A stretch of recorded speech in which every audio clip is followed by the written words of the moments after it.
coming up to the ball.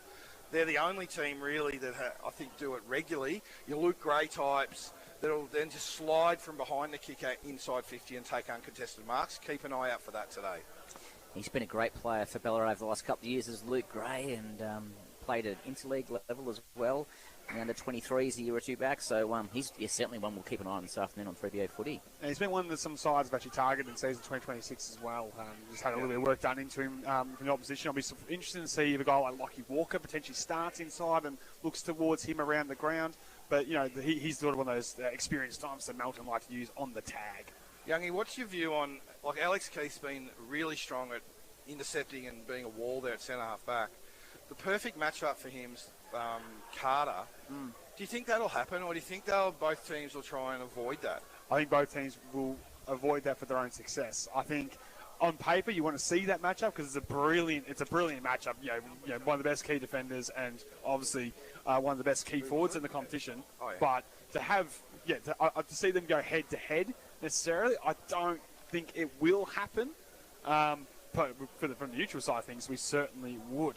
Let's cross down to our man Tristan Ashmore here at the beautiful Alfred and Oval, who there's a little bit of drizzles going, but you've been keeping an eye on the sides warming up, and I'm interested in your thoughts on who wins this game and also who you tip maybe for the Sporting Globe Player of the Day this afternoon. Yeah, in terms of my tip today, boys, I'm going to stick with my theme from last week with my half-time, full-time double. Given Melton's first quarter record and Ballarat's slower starts, I think Melton will lead at the main break. But I think Ballarat will do their best work late and really put one hand on the Premiership Cup today. Ballarat by 23. Oh, that's a big call. Yeah, in terms of Sporting Globe Player of the Day, though, I'm going to look no further than Brad Crouch in the midfield. There you go. So Brad Crouch, an early contender there. Shane Simpson, I'm interested in your thoughts on who wins this one and why, and who are the top people you'll be keeping an eye on to maybe potentially win that wonderful $50 voucher to the Sporting Globe if they are best on ground this afternoon. Yeah, I think it's a toss of a coin, largely because Melton have so much to play for today and they have a good team in, and the Ballarat's forward line is really interrupted. I think with the greasy conditions, I just think Ballarat's midfield will get the edge over Melton. I'll be looking at Perkins, particularly post-clearance. Perkins is the most damaging mid for Ballarat because he gets away from it. Krause does all his work at the source and organises them at stoppage, which is invaluable. Perkins is the one for mine that gets forward to centre on the burst and will kick the footy nicely inside 50. It reminds me a bit at times of Bailey Smith sometimes the way he comes from stoppage those metres going. He's one to watch. He's certainly a much... everyone's saying he gets better and better. He's such an improved player. And then the other guy for Melton I'll be keen to see, I just think Kite, because he's so good in the air and at the ground level, he's so hard to match up. And today we're a bit unpredictable. Things you might need to just take your moments in the forward line. That's Kite. He just takes his moments. So I'm really keen to see how he goes. Well, before I get your tip, Roger Lego, my avenue for a Melton win today is that it is a scrap and wet conditions, a low-scoring game, and a guy like Kite kicks 4 out of, say, 7 goals in a winning margin. So that, to me, is the blueprint of how Melton can win the game. I actually think they generally can, so I might lean towards that tip and to that man Kitey as the Swan Go player today. But your thoughts, Roger? Yeah, I think I can certainly mount a case for Melton, but I just think on their home deck with that midfield and that midfield dominance that I expect they'll get through Graham, Crouch, Mooney and co, that'll be enough to get them over the line. Players are moving into positions here at Alfred and Oval. Cold, wet, wintry day in Ballarat. What more could you want in the middle of July? As we are ready for a hot clash between the Ballarat Swans and the Melton Bloods. To kick things off here at Alfred and Oval, around 14 action in the commentary box, here's Roger LeGrand. So for the first time for the year from Alfred and Oval, we're live as play gets underway in the middle, and Ballarat through Graham, who we spoke about a lot pre-game, get that hit out. Didn't really go to any great effect. Kick off the ground from Melton, and they're able to get the first clearance long into 50 in the direction of Faruja. Good spoil came from Fisher, I think it was, from Ballarat, went forward. And went Gray to try and pick it up, but Melton wasn't able to do so. Graham went back over to Crouch, tapped on by Mooney. Swans with the ball and getting out now through Brad Crouch again. It's very scrappy footy. The ball's on centre wing. High tackle late, and it'll be a free kick going the way of Ballarat, right in front of us on the wing here at Alfred and Oval. Yeah, high tackle there. Free kick go the way of the youngster and Purtle in game 4 of senior footy. Off the outside of the boot with a scrubby kick to the half wall, and might work out in the direction of Richard. He's 50 from goal, right foot kick towards full forward, was pulled into the direction of his forward. Handball back towards Richard. He keeps the ball moving forward, but Melton will come away with it in defence. Opportunity here for Riley Walker to go long and high towards the broadcast side centre wing. Bouncing ball in front of Kyneton. He won't get a tap on it, so you know that, boys? That's an early lasso. Free kick the other way of the Swans. He'll go the way of Sam Battistella. He's wearing number 33 today. Become accustomed to him wearing that 29, but he's got a different jumper on today. He kicks long up the line. Oh, Mooney kind of overran the footy in the mark, and the ball came back to Brad Crouch. Got a handball out to Jack O'Brien. Handball back to Noah Drever for Ballarat, who went inside 50 in the direction of Richard. Ball came to ground. Ballarat certainly have the numbers here. Comes back to Drever. That's Jake Drever. Snaps over the right shoulder. Gee, that's a fair effort from the boundary line. Jake Drever opens the scoring this afternoon for Ballarat. Straight through the middle, and the Swans have the first goal on the Metro scoreboard. Yeah, and we talked about the role of Richard in their forward line. He's already been in 3 contests, had a mark and a gather, and then he was at that contest and it spit out then to Drever. And just his preparation to kick, it looked a bit awkward, but he had enough time and space to really think about it and line it up, and it just curled nicely through the goals. And to be honest, didn't look like missing off the boot. It almost had the footy, holding the footy with both ends, yes, as he sort of bended around the body. Beautiful finish and goal, and an early contender for goal today. An opening goal, as Roger Graham so well called, goes the way of the Ballarat Swans and Jake Drever in the opening couple of minutes here on the Metro scoreboard. So Ballarat with the attacking early here at home in these dark, gloomy conditions at Alfred Oval. Graham up against Stewart, and Stewart slipped, so should be an easy knockdown there for Graham. Hacked to the deck by Hickey, out to the vacant centre wing the outside. Gray will lead the race for the Swans. Gets his own handball back in the end as he goes for a second time. Broke the tackle, looked left, looked right, retreated back. Good tackling pressure there came from Melton and by Walker to hold things up. In the end, Ballarat with the numbers able to work it by foot down the line. O'Brien in front. Look like a presence down the line on a couple of occasions now. Takes the mark as he looks to go laterally inboard to the big fella and Graham. He continues on the hand pass. Teammate left behind. Turnover opportunity here. Maybe for the Bloods. Involved with Sullivan. Jack Walker, the captain, and again involved is locked up in the tackle. I know it's only early, it's 3 minutes in, but Ballarat have an appetite for the contest, an appetite for loose ball. They are getting their hands on the ground ball far more than Melton at the moment. Ball to be thrown in the air on the centre-half forward line for Ballarat. Umpires found a free kick for a hold. It's going to go the way of Paddy Graham. I've been really impressed with his work rate early. Just beyond the ruck work, he's moving very freely. Hicks up the line in the direction of Richard. Melton drop a player back in front and take the mark taken by Cotter overhead. He plays on quickly, comes out defensively right in front of the old scoreboard here at Alfredton, and it's a mark to Melton. Can't quite make out who it is there, Youngie, or maybe you might be able to see it. Yeah, it's Hickey there with a long high ball towards centre wing on the other side. Graham with the tallest of the pack. He brings the ground with the spoil. Scobell Graham unable to gather. The ball has head out of bounds and we'll get a ball in. Youngie, you spoke about Kite maybe getting on the end of a few opportunity goals today, but he's playing high. They've got Farrugia and Carter deep at the moment. It'll be interesting to see whether Scobell changes that as the day unfolds, just looking at how the ball's coming in. Yeah, certainly have noticed that as well. Was quite a bit higher than I like him, the aerial assassin.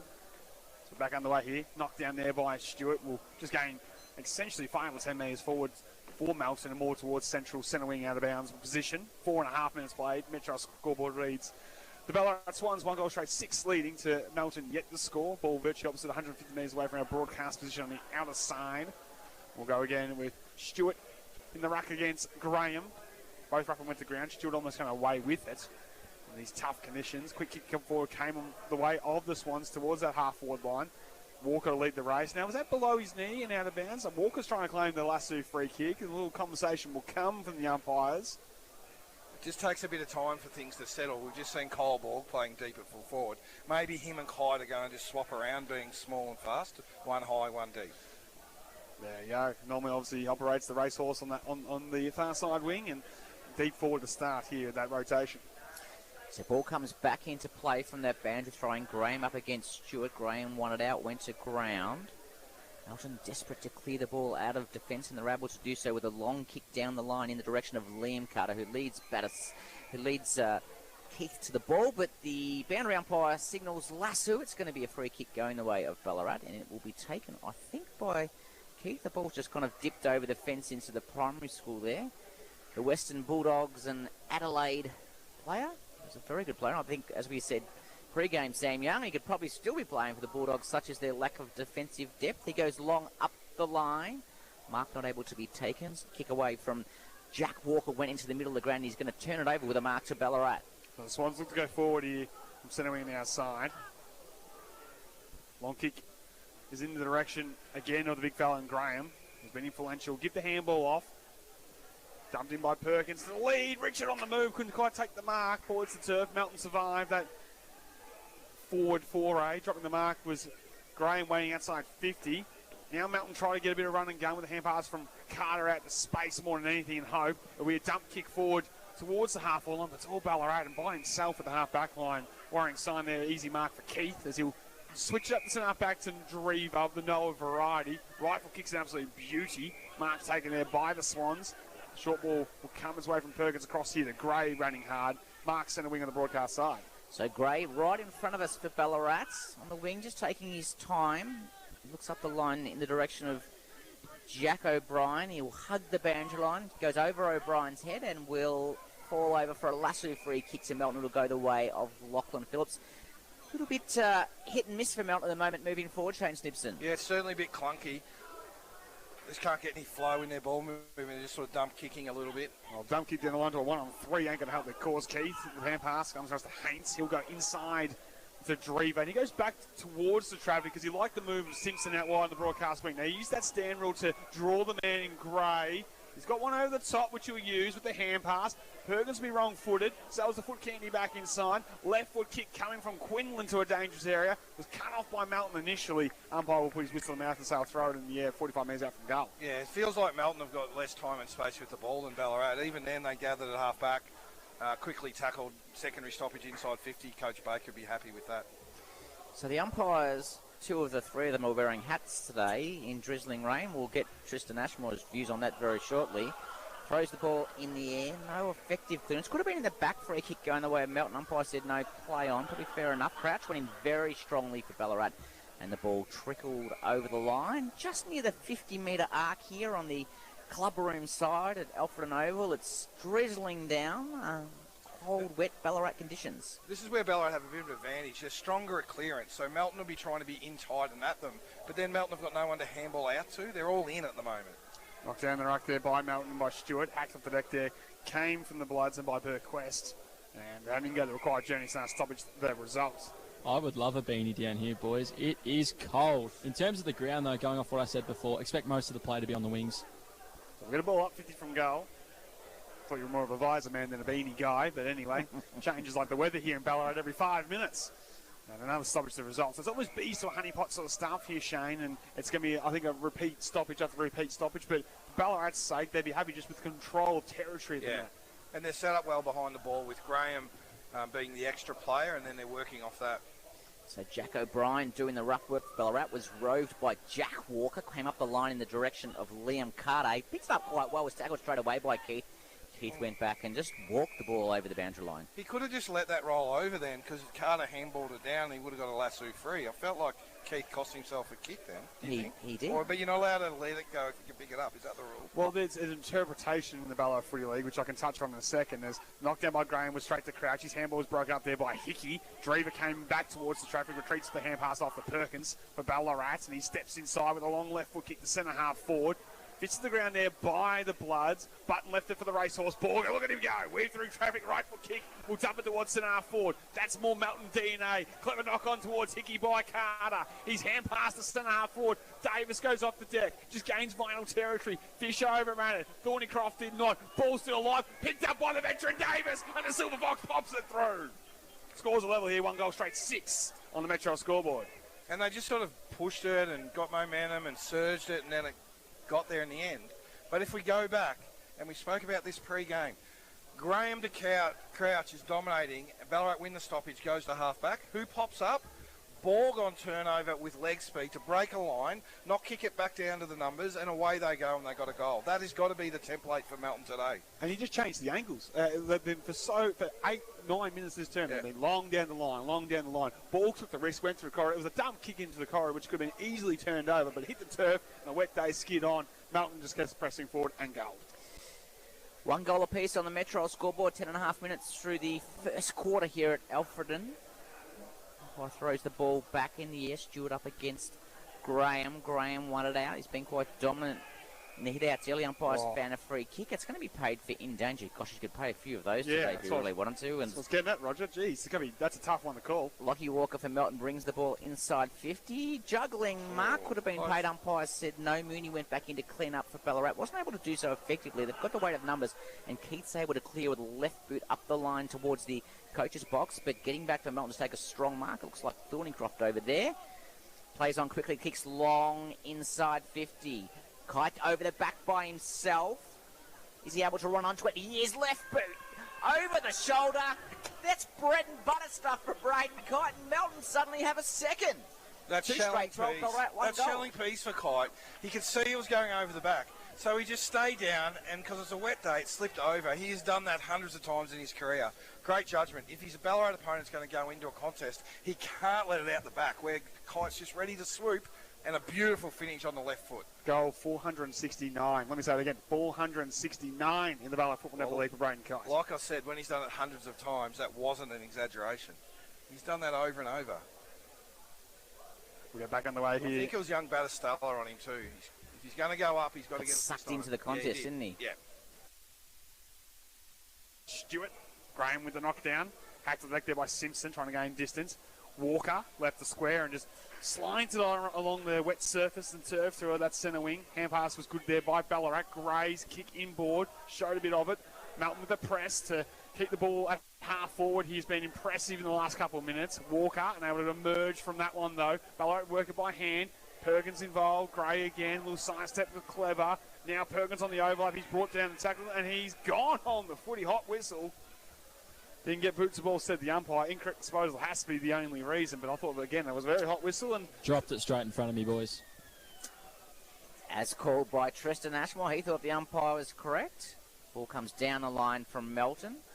Paddy Simpson comes up for Ballarat, kicks it slightly inboard into the middle. No mark taken, ball spills to ground. Hickey, who's been good for Melton early, goes in to pick it up. Strong tackle laid. Umpire comes in and says it'll be a ball up directly in the middle of the ground on the coach's box side of the ground, the Alfred Primary School side of the ground here at Alfreton. Ball thrown in the air. Stewart won that one. Melton get the clearance. Long kick inside 50 in the direction of Carter. No one able to mark. Did Keith tap that ball over the line? The umpire says no, it'll be a throw-in. Just inside 50, Melton entered the ground. the last 5 minutes, the pendulum has swung here. Melton with all the attacking. Inside forward 50. They lead on the Metro scoreboard. 2 goals straight 12. Ballarat Swans 1 goal straight 6 after 13 and a half minutes of football. Graham goes into defensive 50 to go against Thornycroft in the ruck. Shallow throw in favours Graham. He gets the knockdown. Simpson unable to go out there. Hacked to the deck by Melton into the right forward pocket. Fisher left his man unopposed. In the end, unable to pick it up in the slippery stuff. He kept the ball alive, which is always dangerous inside your D50. Kite with the tackle. And the umpire said no prior opportunity. We'll get a ball up. 35 metres out from goal, tucked in that right forward pocket. Right in front of the scoreboard. Ballarat under siege the last 5 or so minutes after starting very positively. Melton doing all the attacking. Graham on the hit out. Ball came to ground. Snap went back towards the goal square for Melton. One-on-one contest. Carter comes out to meet it. Tackled strongly by Alex Keith. It'll be a ball up around 20 metres from the Melton goal. Stoppage after stoppage, Shane Snibson. Yes, that sort of day, isn't it, Roger? And it's sort of Ballarat stoppage work versus Melton's intercept work at the moment. Faruja unable to get boots of ball inside attacking 50 for the Bloods. And a good tackle applied by Ballarat to hold things up in their defence. So we've played now 14 and a half minutes. The ball has lived in Melton's attacking half for the last 5 minutes or so. Graham against Faruja will win down the height battles. Gray, hand pass out for Ballarat. Finds teammates, they dump. Out of D50, Cotter unable to mark, picked up by Phillips. He just gains 5 or 6 metres or so with a quick kick. Hickey got the hands free. Did he handball it? Umpire said he was held without it. Free kick will go the way of Jacob Hickey. He's had a good start, Hickey, hasn't he, Snippo? He's got plenty of the footy, that's for sure. He'll try a barrel, and he gets a bit of it. Towards full forward he'll go. Almost a mark there by Thornycroft. Kite, did he duck the head? Umpire said he did. So we'll ball things up 30 metres out directly in front. Well, what's interesting here is it's deep inside D50 for Ballarat. Melton have 2 extras out, and it's just going to take precise ball move from Ballarat, which is hard on a wet day to get in their forward line. Faruja went to ground in that ruck contest, probably pleading for a free kick. Umpire said no, that was just strong body work from Ballarat ruckman Paddy Graham. Bit of push and shove taking place between Battistella and Kite as they get up from that contest. Ball thrown in the air around 25 metres from the Ballarat goal. Ball comes to ground. There's literally 20 players around that contest at the moment. I'm not happy with that from Ballarat. Melton have a +1 for next kick, and then they've got a goalkeeper as well. It's going to be very hard for Ballarat to score at the moment. Ball up, 35 directly in front of goal. Graham again with a decisive knockdown. First round to ground level was Kite, who's already on the score sheet with one wonderful goal. And we'll wrap things up again. So this is probably a repeat stoppage, 5 or 6 now inside attacking 50 for Melton. Owning the territory, Thornycroft against Graham. Graham again with a knockdown forward. And another stoppage the result as Gray and Simpson do the tackling this time on Hickey. So Melton have actually got 2 behind the 43. Yeah. One's the ruck, and one must be a forward coming up high. One down by Graham again, quick kick, clearing kick. Had gone the required journey in the Maple direction, he was able to hang on. Simpson extracted when many would have struggled, he did well. Thornycroft got it to Cotter, he'll dump it back inside forward 50. Carter in front, able to mark. Ferrugia coming through, he didn't gather. Fisher had a couple of nervy moments, but done well this time. Well, no, he doesn't as the dumping kick. Only found one of those loose players for Melton as they look to repel again inside forward 50. So they've built that wall around the 50 at the moment, and they forced the ball back inside 50, but it's a poor kick. Graham dropped perhaps what he should have taken. Ball went to Grant. Davis went in for Melton, wasn't able to pick it up. Ballarat under pressure here. Good tap on, comes back to Ruak. He tapped it over to a teammate in Zach Rinaldi. Got it over to Mooney. Mooney clears outside 50 for Ballarat up the line. Lux of Fortune spilled over the back. No mark taken. Ball comes out to Perkins. Fumbled a little bit and handled back to Noah Drever. He wasn't able to pick it up either. And just through the weight of pressure, Melton are able to get another inside entry through. This time Brody Sullivan, he kicks long towards the goal square. It'll be Kite, one out, can't mark, ball spilled to ground. Kick gets back, gets a handball, tackle quickly. Ball comes out to Battistella and Ballarat able to clear. This one's going towards the outside and find a target mark taken by Quinlan, who's been in the side the last 5-6 weeks and hasn't missed a beat. He looks to launch it long down the line with a high kick to centre wing. O'Brien with the Paddy variety unable to mark as the ball hits the turf. Melton with the numbers behind the footy. They look to go to the corridor through Burke West. Off to a teammate in Button. He didn't know the pressure was coming the other way. Gone holding the ball. Richard with the tackle. He will hold things up. He has Brady for a half-forward opportunity here for Rinaldi to take the mark, 50 from goal. As the cavalry gets forward to give him targets, he assesses his options. He holds things up. He had short offers to go to, and in the end he does take one. Mark taken there by Simpson. He'll be right on his limit. He'll shoot from a 45-degree angle right on 50. Roger, we spoke pre-game. That's an example of a player running from behind the kicker to get a mark. They're just on the 50. They just run behind well, Ballarat. So Paddy Simpson, on a wet day, this might be just beyond him. He's gone back with a bit of confidence, though. He's probably going to kick from outside 50 with a wet ball. This will take every bit of his boot. He sways around to the right and he goes back. It's going to fall short off the boot. Graham tried to mark it, was knocked over.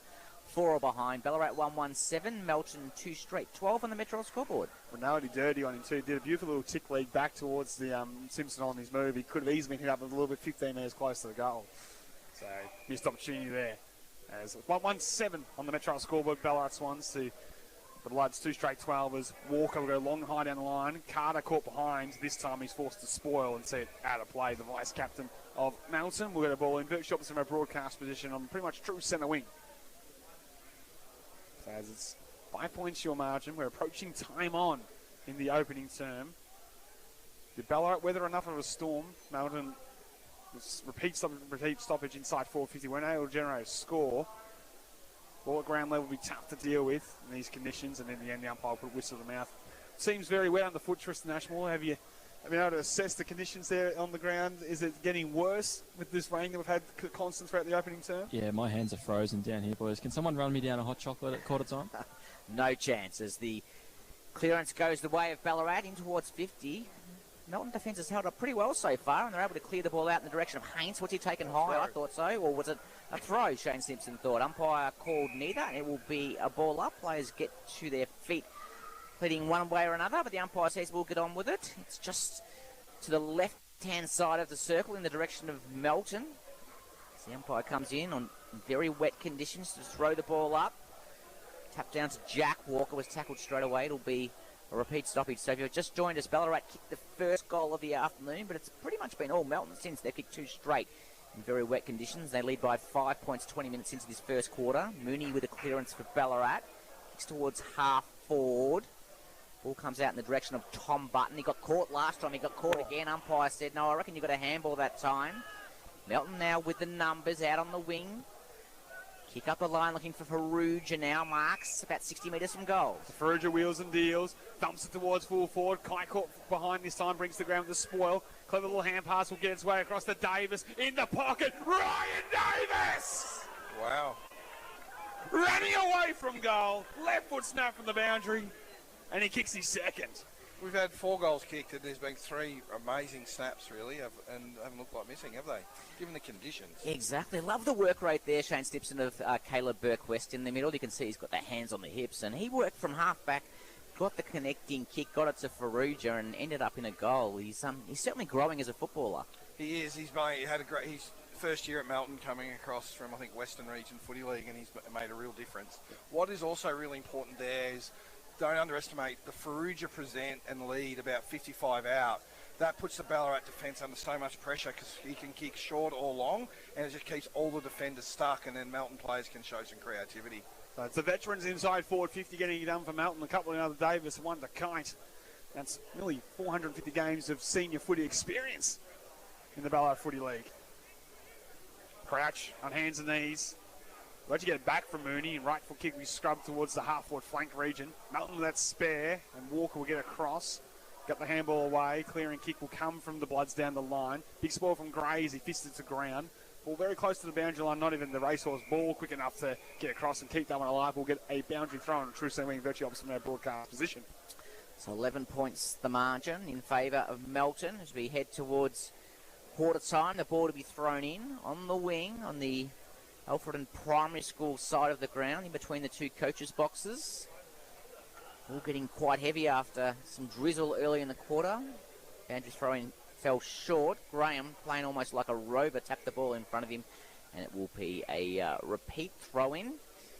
So Melton, after starting slowly and it looked like being one-way traffic early, have hit back hard with 3 fantastic goals, all snaps over the shoulder. That would have been great goals on dry day, let alone wet, and Melton with the advantage as the ball comes back into play. Stewart tapped it down. That man we spoke about earlier, Burke-West, went and was tackled. The ball go out of bounds right in front of the Melton coaching box. One of the only times we've been able to call a Melton hit out thus far in that ruck duel, but I'm interested in your thoughts, Shane Simpson, if you're the Melton ruck coach here, what you'd be trying to do to make Graham more accountable around the ground. We try to get a bit more proactive because you are losing the hit-out stakes decisively. Although Melton will be able to neutralise that one through Stewart again, as we'll get another stoppage. Is there anything that you'd be sort of instructing? Losing hit-outs decisively isn't always the worst thing in the world because your mids then can just plan for Graham. What you want then your ruck to do is just disrupt Graham, not give him perfect hits.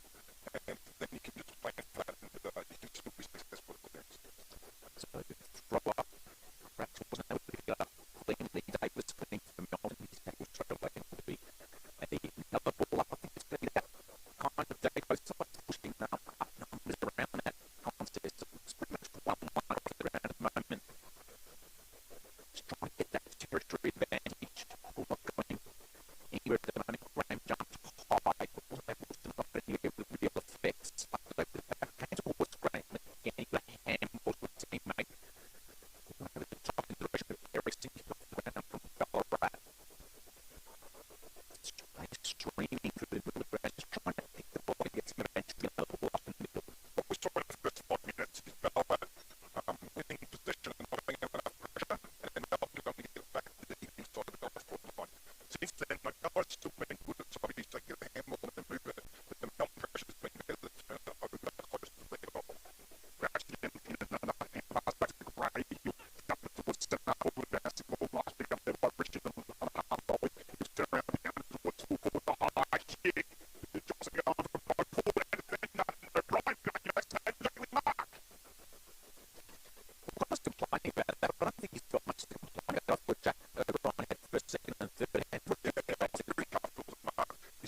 is through number 8. And this is the afternoon 2-1-13 on the extra scoreboard. That's the guy Swans. Charles Melton free track 18 to the red sign here in the opening term at the Alfred Road. Yeah, as well, I do feel like to keep in touch. Well, wet day you can't give a big lead because that's really hard when everyone gets tired and it's hard to get everyone goals quickly on wet days. Absolutely. There are only 3 changes in the high levels here.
Plenty on the kick. They'll drift right to left to a dangerous area.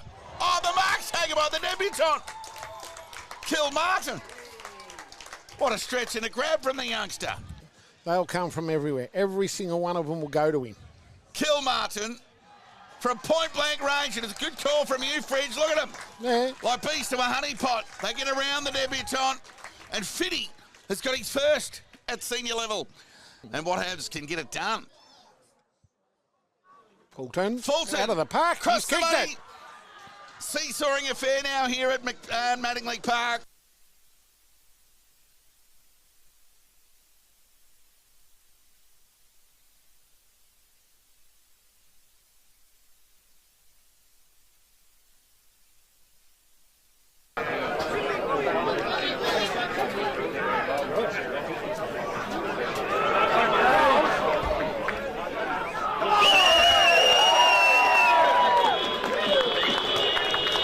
Will take the mark. Words did well against McDonald. He retreats back with the hand pass. Dummy kicks it up. Black is bad. Should be turned over. Mark saved by Henderson from 60. He pounds a long one from outside the paint and all the way home for Felix.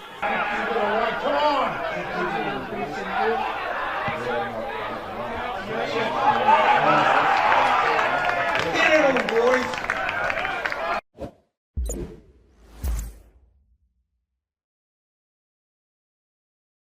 What? I'm actually just going to head there now.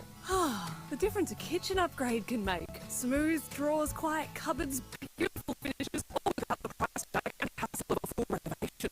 Dreamdoors Kitchens. Replace it, reface it. Visit dreamdoorskitchens.com.au. When a disaster strikes, knowing what to do helps keep you safe. That's the sound of Oscillate, Australia's new emergency messaging system.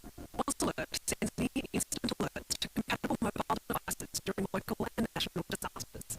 As part of the national rollout, we'll be sending a text alert to your mobile device around 2 p.m. on Monday the 27th of July. Oscillate helps keep you informed. Visit oscillate.gov.au, authorised by the Australian Government Canada.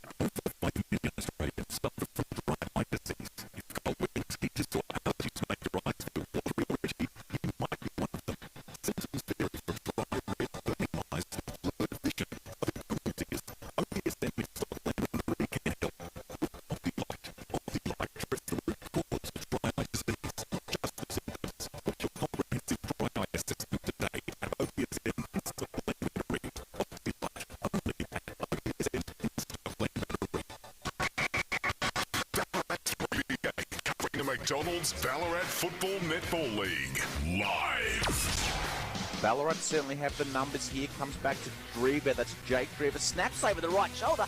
Gee, that's a fair effort from the boundary line. Jake Drever opens the scoring this afternoon for Ballarat. Clever knock on toward Dicky by Carter. He's hand past the centre half forward. Davis goes off the deck. Just gains final territory. Fisher overran it. Thornycroft did not. Ball still alive. Picked up by the veteran Davis. And the Silver Fox pops it through.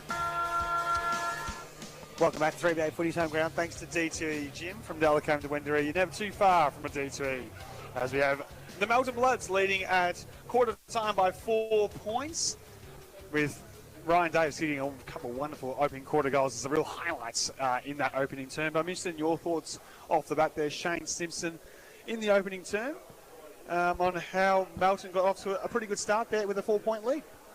Yeah, we say a good start, but Ballarat actually started really well. Well, yes. It's a topsy-turvy in that regard. It was like... Yeah, probably the first 7 minutes Ballarat had control, and then after that Melton were really good. And some things played out that we sort of anticipated.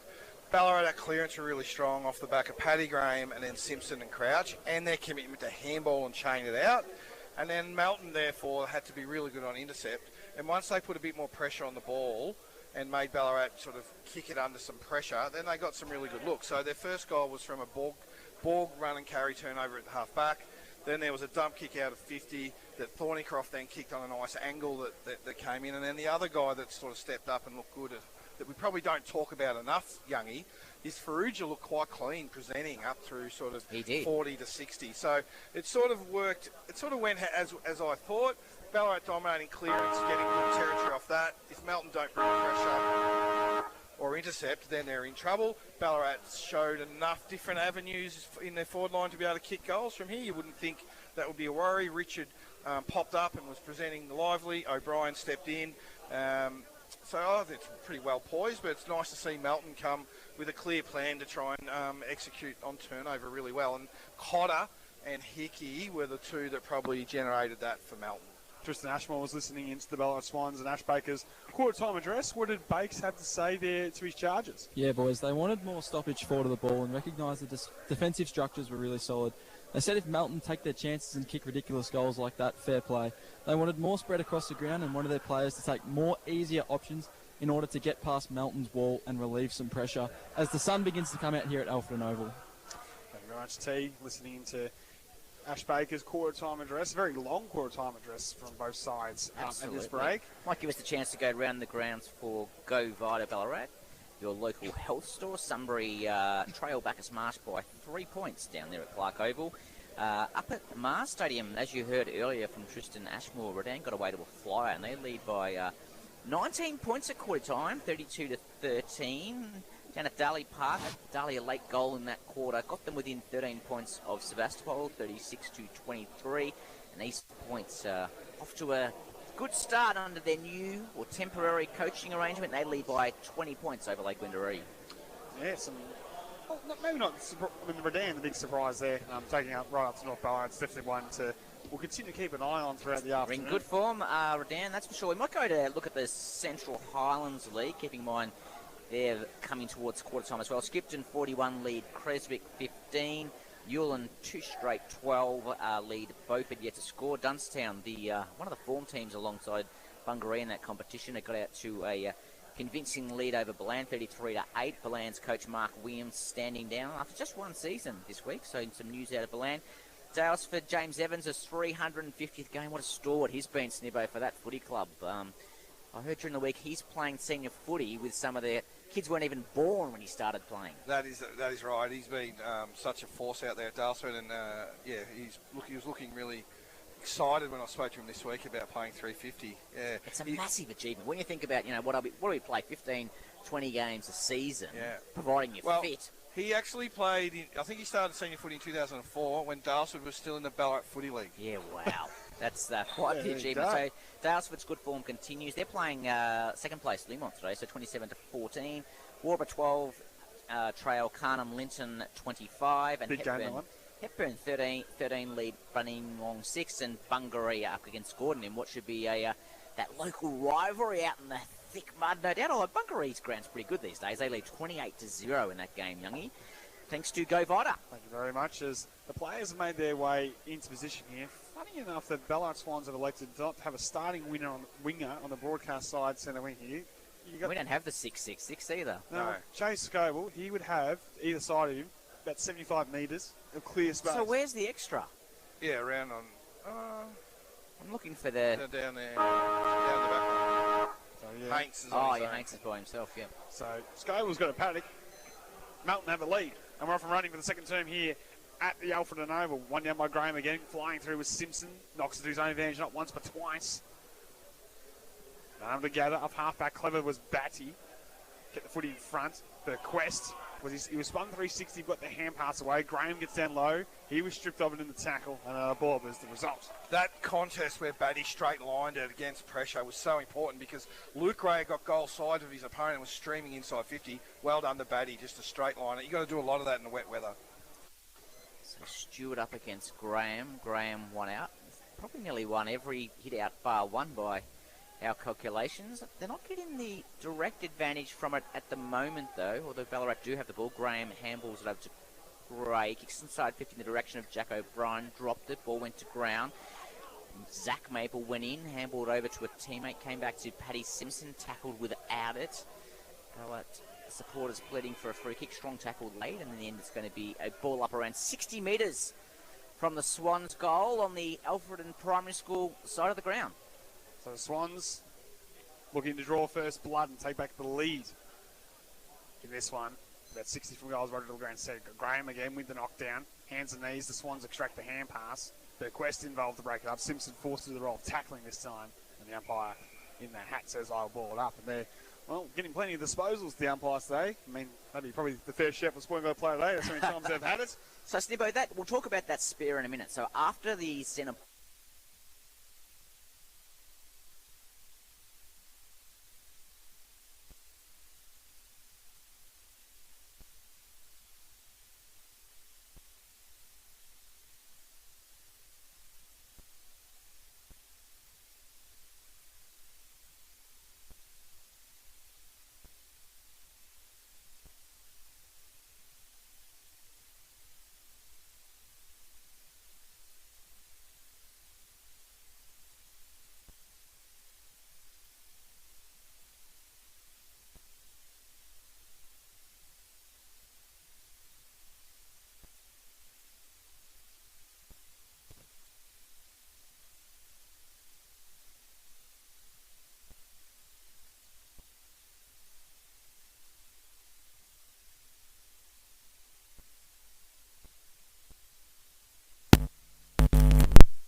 the differential in possession so great because they just handball to get someone free.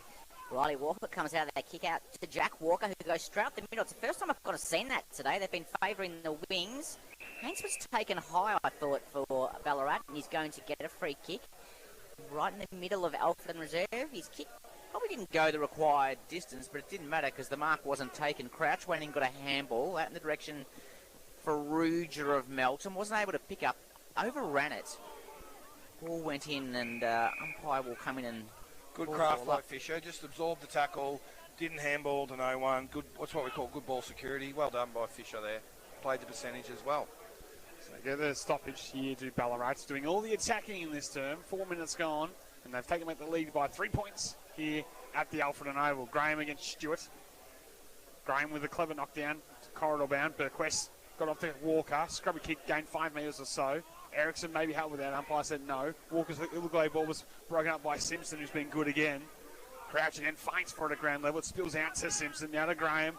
And now the Swans on the outside with Perkins. He pounds that left foot kick inside forward 50. Bouncing balls at the back. And it'll open up the Swans for Richard to run in and kick a goal. Comes goal kicker number 4 for the afternoon for Ballarat. And they move the 4 goals, 3-27 on the Metro scoreboard to Melton, still stuck on that 3 goal straight 18. Yeah, they're certainly lifted around the footy, Ballarat. Just their ability to keep sharing, find an outlet, you know, have a lot of numbers there. It's something they train a lot, practice a lot, and then sort of last 5 minutes in, they've just been really strong around the footy. There looks to be some method, didn't there? Yeah. Like in terms of just wasn't kick and hope. No. Whereas I think with the quarter-time report said Baker wanted more care going forward, and that's probably showing a bit more to chain it out more to get someone time and space before they kick, and it's really noticeable. ball thrown up in the middle of the ground. No ruckman able to knock it out decisively. Graham on hands and knees tapped it out, but it went the way of Melton. Kick came back from Burquest. Turned it over though, and Perkins took the mark. Left foot up the middle of the ground, finds Jack O'Brien. He's just inside the centre square for Ballarat. Looks for a lead. No mark taken. Came back to Ruak for Ballarat. Overran it. Went back in. Melton good enough through Brodie Sullivan to kick the ball up the line direction of Kite. Overran the footy. Came back to Heinz for Ballarat. Ducked that tackle and then threw the ball out for a kick going the way of Kite. Right here on centre wing in front of us at Alfredton. So the co-captain with it for the Bloods, Braden Kite. Plays on, goes to the leader, Carter. It's going to be pinpoint between two, and in the end, Calby arrives. Keith is paid for in the back, says the umpire, arriving late. Wow. So a few moans and groans for the strong faithful in for the Swans this afternoon. Your thoughts, Shane Stimson? Yeah, I just thought that was a fair contest by all players. Play on. Former defender talking, of course. Oh, well, I'm There was not no sure who hands in made the back. the contact because There was no hands. Ruak touched the ball, so he couldn't have pushed him in the back. Yeah, I tend to agree. I think Carter very lucky to come away with it as he goes long inside 50. The high kick. Big five for Ruja! It's been good today, Faruja. Presenting well, isn't he? Sometimes he just gets, all the attention goes to Carter and Kite, and he can just sort of get his own way a bit. He's sort of the forgotten forward, but he's very capable. And he's played big finals and big grand finals where he's really high quality player, to be honest. That's a wonderful mark from the side. Got a little bit of lift in the air too. And to get one back after a couple of Ballarat Swans goals. 3 in a row actually here to the Swannies. So Faruja starts his approach to the goal face. 45-degree angle, about 40 metres he'll probably strike from. A slow and deliberate approach. Right foot kicks on its way. Beautiful off the boot. No issue at all. Umpire didn't move an inch. And Melton moved the 4 straight. 24 on the Metro scoreboard to the Ballarat Swans 4-3, 27. He's got a presence about him, Faruja, and we forget that, like, he's still early 20s. Yeah. Like, he seems like he's been around so much longer than that. I think we also underestimate, because he's played not so much now this season, but in other years he's been second ruck. You think he's quite a big guy, but when you get out and see him in the flesh, he plays a lot taller than his size. He's a nice size, but he's not really a large player. Well, he's not a ruckman in No, terms he's of not. that size. It was more feeling that necessity more than anything because they need someone. And He's got good spring, and he's one of those sort of long arm forwards. He gets the hands up high. Stewart up against Graham. Graham won it out, but again, Melton able to sharp the there's ball that and winger. win the clearance. Solomon's out there by himself, wasn't able to get it. Clever play. Sees Greenshields running through the middle in the direction of Faruja. Good spoil by Fisher in the end. He got off the ground, came back to Gray from Ballarat. Patisella looked like he was held without it. Umpire said no. Strong tackle late on the Melton player. Looked high, and in the end, Ballarat able to clear through Haynes. Ball spilled over the head of Riley Walker for Melton. Jack O'Brien taps it back to a teammate in Drever. Kept the ball in play. Came back to Paddy O'Brien. Got a handball. Ballarat with numbers through Zach Maple. Got it over to Gray. Gray from outside 50. It's going to miss to the left-hand side. And actually, not even fit within the goals. It's gone out of bounds as a scuffle breaks out behind play here. Yeah, Tristan. Come from everywhere here.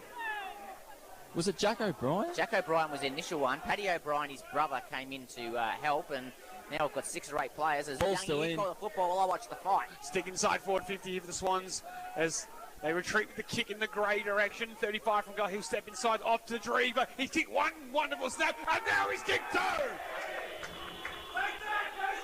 Drever's got 2. The Swans have 5. That's 5-3, 33 on the Metro scoreboard to 4 straight 24.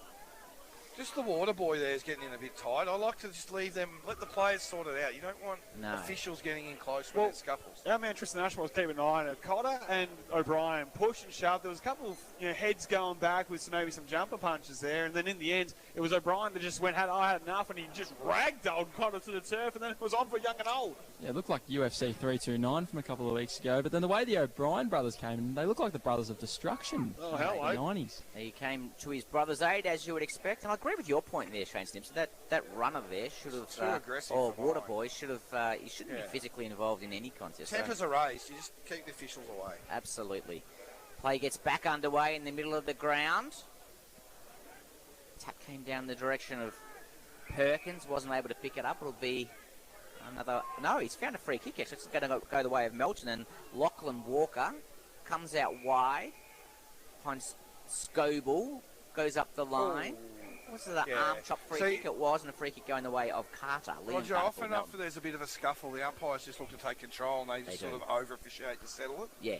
Ball now with a shallow entry inside 50 for Melton. They just handball forward and hope more than anything. Haynes in the way. Got it to Battistella. Ricochets to O'Brien.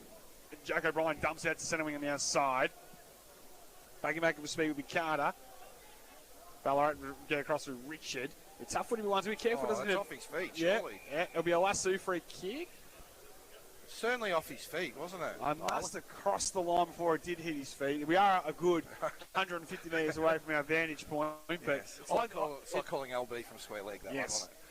But we'll get a ball in, half forward for Ballarat. They lead on the Metro scoreboard by 9 points. Stewart will get the knockdown with a shallow throw in for Melton, but it's no one in particular.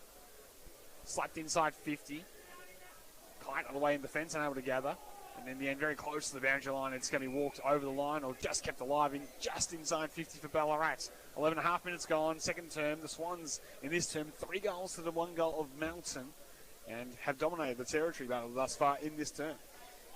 It's the ball up just outside 50. Just in front of where the change rooms used to be here at Alfred and Oval, if you can picture that. Graham on the hit out. Simpson able to get a kick inside 50, no mark taken. Cotter goes in for Melton. As does Hickey.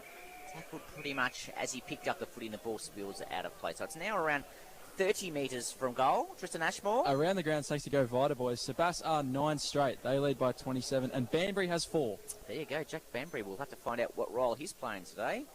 He's always been a bit of a goal-kicking midfielder. Ball comes back in from that throw-in. Cotter able to get the handball. Went to no one in particular. Came back to Drever. Kicked long towards the goal square, but no one at home. And Look out. Oh, what's the umpire doing what's here? What's happened here? So the Melton player took the mark, dropped it, played on. It was Riley Walker. And then the umpire says, we'll bring it back. I'm lost for words as Walker goes long to the outside. Graham comes across and it's fisted out of bounds. So Walker took the mark. He immediately played on, dropped the footy, and the umpire's caught him back over his mark and allowed him to recess. Ballarat should be filthy at that because it's they would have pressed for a goal. 50, one or the other. Exactly. It's either he's either encroached the mark and hasn't stood, or it's play on. Yes. Spot on, Youngie. So we'll get back on the way here now at half forward for Ballarat. One in the ruck this time by Thornycroft. Ballarat at ground level try to extract another big strong tackle. The result, and another ball up is the result. That stoppage is another example of Ballarat being confident with the hits and just sending someone on the fly. Melton have to provide more defensive cover at their clearances at the moment. We'll go again, 65 metres from goal. On the move is Kite, and he'll go inside with the hand pass. Dangerous dumping kick from Batty. Carr did well to trap with the one, Duke, and he just pounds it to a 1-on-1 forward the footy. Faruja against Fisher. Bouncing ball, Fisher right on Faruja's hammer. Up against the old scoreboard, he's seen over the line, and a stoppage the result. Inside 50 for Melton. They trail by 9 points. Melton will be happy just to have some territory and reset with some clearance. Hasn't been up there in much this quarter. Ballarat have been very dominant in the second quarter. 9-point margin in favour of Ballarat. Just ticked over 14 minutes on the Metro scoreboard. Umpire throws the ball back into play. Faruja won the hit out. Free kick for a hold. It's been paid by the non-officiating umpire, and Melton play on quickly.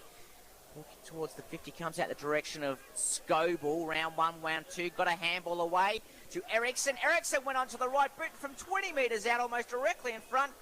Puts through Melton's 5th.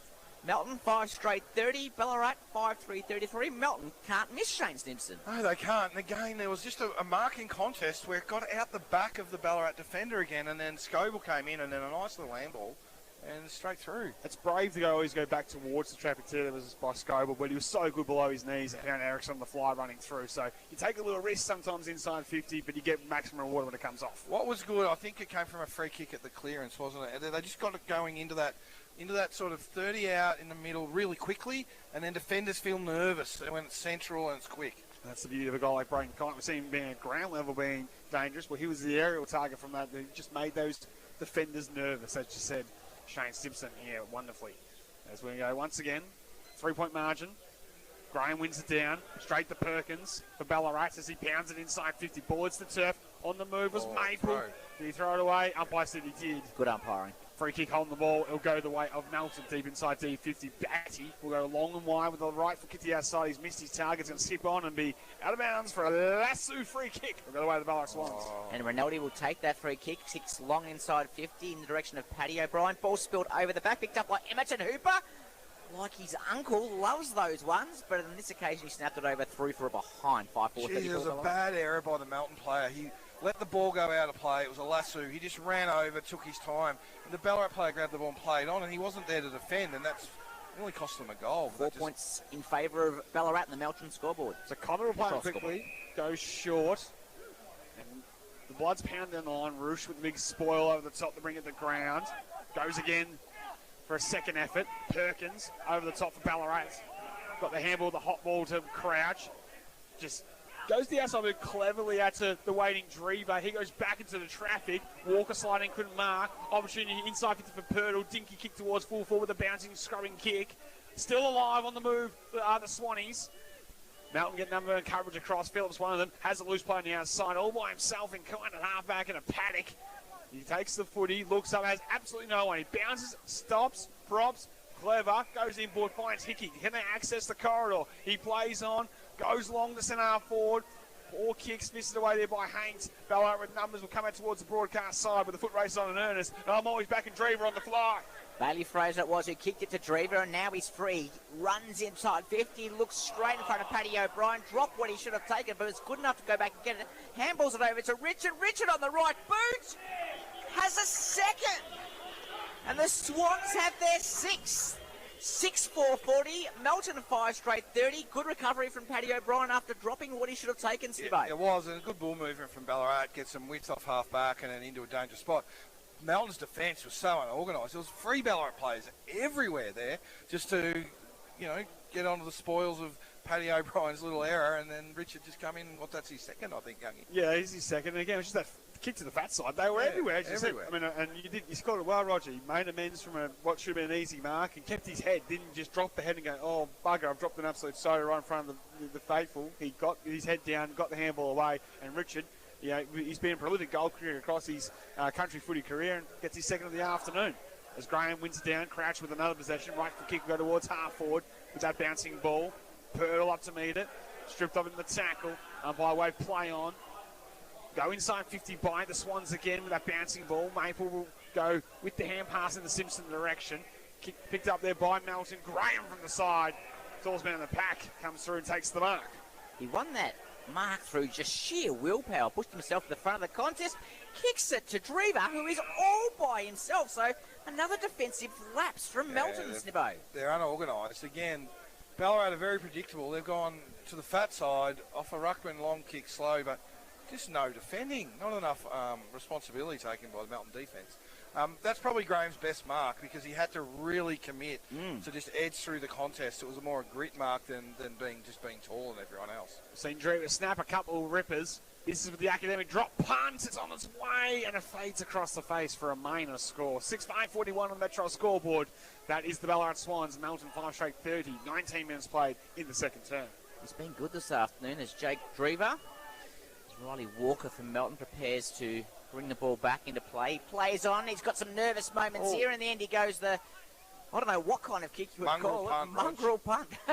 It went effectively nowhere, and Ballarat are going to bring it back with interest. Simpson brings the ball inside 50. Walker able to get back. He ended up dropping it. Ball went to ground, and it's going to be a ball up around 15 metres from the Ballarat goal. I think what happened with that kick in is he was just about to kick, and his leg that was on the ground just slipped a bit, and the ball drop was a bit further out than he thought. He sort of towed a munger out, didn't he? Inside 50 for the Swans. Hickey on the move from Melton with a handball across that man with the tumble punt and Walker. His right foot kicks a bit better off the boot this time now towards the outside. Well picked up there by Ballarat as they go to half forward. Right foot kicks a good one. Mark's taken there by the Swans. 150 metres away from a position here. They'll go long with the right foot kick to full forward. Couple of Melton players fly, spoil each other. Ball going to be able to come away with it for the Bloods. He'll get the handball receive eventually. Now off there to a teammate in Burke Quest. Dumping left foot kicks poor. Should be cut off here by the Swans. That's 2 defensive 50 exits. They've had time and space and they've still dump kicked it to the opposition. They've got to do better, Melton. Ruak took the mark and came further down the ground with a 35-metre kick which hit Drever on the chest. That's Jake Drever. His kick went off the side of the boot. That was Brian flew, but able to get back was the big man in Thornycroft. One of Youngie's favourite players to call, just given the name, and I'll give you a chance to do just that, Youngie. As Thornycroft goes across there to find Kite, as they slow things up with ball in hand here to the Bloods. Short ball down the line's good. Should be marked there by Jack Walker. Handball received. Kite kept moving forward. He'll look for the 1-2 and go to the corridor. Put the stiff arm out. Got the handball away just in time, said the umpire. Clearing kick was good there by Burke Quest. Mark's taken there by the Bloods as they wheel around and pound it inside 50. On the move, Carter! Fisted away by Keith with that go-go gadget arm just to get the spoil in. And now Crouch at halfback comes away with it. They have a loose play on the broadcast side. Drever's had a panic out here. Broadcast side. Kicks to his advantage. Then he slipped over, then he went inboard, and he found his target. Mark taken there by Emmerdon Hooper, right on 50. Just so much space. He was able to fall over, yet still kick the ball. Goes across the 50. Rinaldi, the target in the right foot pocket. Yeah, I don't like those kicks there. It just lets the defence off the hook. If you're unsure and there's nothing presenting, don't go long for a long point. Just get it 20 out in the hole. And then the end of the ball up, it will be boundary thrown will be the result. Right from the electronic scoreboard that reads on the Metro scoreboard, 11 points in favour of Ballarat. Ball thrown back into play. Jack O'Brien won the hit out for Ballarat. Burkwest, who's been one of Melton's better players this afternoon, got a handball kite, kicked it long up the line, but it's a dump kick though, isn't it? It's a dump kick. It's going to be a lasso free kick, and it's going to go the way of Ballarat. And Melton need half time to come just to reorganise themselves. They're not moving the footy well forward, and their defence has got unorganised. Just hurried, aren't they? There's no real method to their defensive exits as Fisher gets it over to Haints. I've liked his game this afternoon. Haints, great kick out wide, finds Bailey Fraser. He's on centre wing, broadcast side, plays on, goes on to his left boot. Beautiful kick from Bailey Fraser over to Perkins, who played on very quickly, kicked towards the goal square. Petty Bryan leads in the race to the ball. Was he taken high? Umpire said no. Came back to Simpson, handballed it out. Ball spills out to the boundary line, comes back in the direction of Perkins. Round one, goes onto his left boot towards the pocket. It'll be Jack O'Brien, one up. Rinaldi fell over the back, kicked it off the ground, through for a behind. Yeah. The Swans 6-6-42, Melton 5 straight, 30 on the Metro scoreboard. And that's where you want a pressure kick to land, just that 20 out, puts them all under pressure. Not sure why he played on though, Perkins. He was slow to get up too there, boys. Heavily strapped left knee. Melton goes short down the middle and find their co-captain and Jack Walker. He assesses his option, goes long and winding outside. It was marked just millimetres inside the field. Like, no, it was not. Boundary umpire on the spot says it's out of bounds on the full free kick away of Ballarat, and he's going to give the footy back. I mean, you know, he should have been 50-metre penalty. The delay, he's allowed all the Melton defenders to get back. Or something, I don't know what he was thinking. Well, I wanted to go to the red line division, but unfortunately that's not a rule in the Ballarat Footy League. Long kick towards full forward, Maple with the target, Cotter with the spoil, brings to the ground. Phillips does the sensible thing and rushes through for a minor score. As much as Ballarat have been overwhelming Melton for the last 15 minutes, they're only 2 goals down.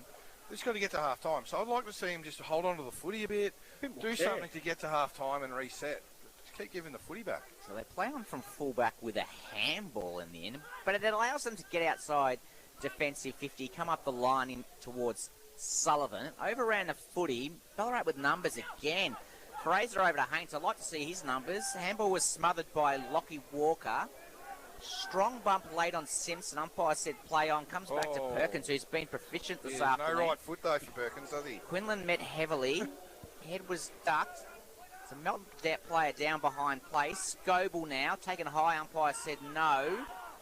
Comes back to Drever. That's Noah Drever. Kicks inside 50. Perkins' arms were taken out. Ball spills over the back to Luke Gray. Shot on goal. Luke Gray touched just before the line. 6-8-44. Ballarat. Melton 5 straight 30. 25 minutes score on Metro scoreboard. Yeah, Melton just can't get any control at the moment. Melton player down behind the footy too. We'll get an update when we can from Tristan Ashmore on Burkwest, I think. Yeah, Caleb Burkwest, who's getting some attention from the trainers, and it's going to be coming near his facilities. Walker comes with the broadcast side kick towards Stewart. Graham read the cues. Hooper had his head ripped off. No gave it off to Simpson. He dumps it inside 50. Maple in front, unable to mark. Ball hits the turf. Walker unable to deal with in the muddy stuff. O'Brien coming through. Yeah, we didn't have it either. Umpires put the whistle away. Crouch on a hand pass was trying to find its way to O'Brien. And the umpire says, high tackle, Melton. And you'll probably hear a few moans and groans from that one. As umpires need to get some control back here. It's just kind of slipping out of hand a little bit, I think, Youngie. Trainer and the water carrier came out to Burkwest, boys, but looks like he's going to play on. He was down for a long time. He was clutching in his head. So, well, he was the aggressor in the bump, and he came off second best on that one, Burkwest. Walker of the Jack variety. We go with the right foot kick down the line. It's a good kick to find in a little bit of space there was Borg. He wanted to go quickly off to Ericsson. He'll dump a tumble punt inside 50, but didn't get great connection on the boot. He had Davis at the back, and in the way was Bailey Fraser takes the mark. About 40 out from his defence. So Bailey Fraser, didn't see much of him in the first quarter. He certainly had a very good second. He kicks with his left boot up the line direction of Rinaldi. Wasn't able to mark. Crouch, who's been prominent this afternoon. Melton able to intercept, and Walker kicks inside 50. Kite found himself in behind, but had 3 to beat in the end, and Fraser with a clearing handball to Battistella. Over the top to Crouch. Swans with numbers. In ball looking for Perkins and turned it over. Melton with the footy on the wing. So the Bloods make a late charge here to pitch one towards half-time. Nice hands mark taken there by Stewart. 60 from goal. Will go to that raking left boot into the pocket and find its target. It's wide though, isn't it? It is wide, but it is in a sharpshooter's hands in Kite. They haven't got a point yet though, Youngie, so maybe they're a chance to get this one. Well, they will know how to work the Or they angles. might make it 6 straight, Simbo. Well, I hope Ash Baker didn't put a heap of work into kick-ins because they haven't had one. No, they haven't. Looks like he's going to go snap around the body from here from 35. So have to strike it cleanly. Couple of steps, screw punt around the body from Kite. Good. And the umpire just says it's the wrong side of the post. He loved off the boot, and there's a little bit of confrontation saying they think he's kicked it. The players were up and about. Sounded like they thought it was a goal. The umpire didn't move either. No, it was no great, didn't inspire confidence in me, did it? No, so, and Kite's actually talking to the central umpire saying, I think I've got goal 470 there. I reckon I've been dobbed here one. I reckon he'd have a fair case, so it would be interesting to watch that on the Red Onion replay. But it's a blemish, the first one in the afternoon for Melton. 5-1-31 on the Metro scoreboard, trial 6-8-44. So it'll be Alex Keith to bring the ball back into play for Ballarat. Coming this side, I would suspect. He to escape a goal on that occasion. He plays on, as predicted by Shane Snibson. Oi. Gets around the player on the mark and goes in short and finds his good mate, Brad Crouch. He'll get the 1-2. Stream outside defensive 50 and come long. Direction of Perkins. Found himself behind. Should have been a mark or free kick to Melton, and it'll go the way of it's Cotter. a funny call. He called that too high. It's a play a man in front for the mark. Yeah, I agree. It's high, maybe not. As he goes laterally to find Carter, pushing high up the ground as he likes to do. He'll go short with the required 50-metre pass to Chase Scoble. He'll work the angle back to Carter, and they're going to go all the way back.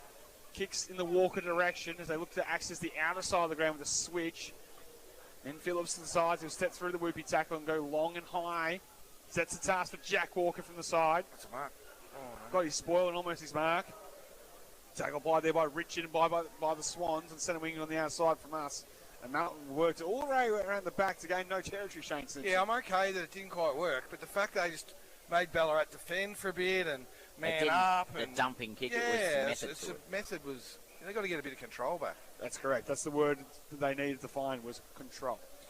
So ball to be thrown up in front of the Melton interchange bench. Almost 29 minutes played in this second quarter. Perkins for Ballarat. Met heavily with a bump by Walker. Yeah, didn't have it. Umpires found a free kick. It'll go the way of that man, Perkins.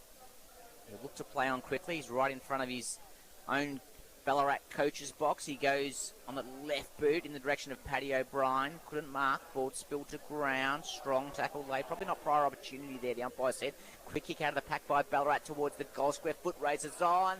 They'll force it through for a behind. That is Melton will force it through for behind. Ballarat 6-9-45. Melton 5-1-31 on the Metro scoreboard. Riley Walker will bring it back in the field of play. He's had a few awkward moments from the full-back position. Plays on. He's going to go long towards the outer side with the right foot kick. Roosh from the side. Couldn't mark. Ball hits the turf. Fresh area came from Carter. And Ballarat the turnover. Draws the hand pass off to Rinaldi. Right foot kick with time. Beat him. O'Brien will mark. Good call, Sam Young. That's a killer for Melton, boys. It is and it isn't, though, Tristan, because it's close to half-time. He had short options to just maintain possession and chose to kick the contest, and that's what comes back at you. A good team who will handball and chain and then look for someone inside 50, that you get what you deserve sometimes. So Jack O'Brien directly in front for another one for the Swans. Going into half-time, O'Brien comes in, right foot kick, and all 17 on the ground will come pat him on the head. 7 goals, 9-51 on the Metro scoreboard. The Ballarat Swans move to in half-time. Melton 5-1-31 with a couple of goals to Jack O'Brien, to Jake Drever, to Tyson Richard, and a single to Zach Rinaldi. Whilst for the Bloods, it's 2 to Ryan Davis, singles to Kite Erickson and Conrad Ferrugia. Opening half of footy, that's ebbed and flowed, but in the end, I think the side that's dominated the majority of the afternoon leads at the major break. We're going to take a break thanks to our number one ticket holder, D2 Jim. You're listening to 3BA Footy's Home Ground. Plenty on the kick. They'll drift right to left to a dangerous area. Oh, the mark's taken by the debutant. Kill Martin. What a stretch and a grab from the youngster. They'll come from everywhere. Every single one of them will go to him. Kill Martin from point blank range, and it's a good call from you, Fridge. Look at him. Yeah. Like bees to a honey pot. They get around the debutant, and Fitty has got his first at senior level. And what happens can get it done. Fulton Fulton out of the park. Cross He's the kicked money. it. Seesawing affair now here at Mattingly Park.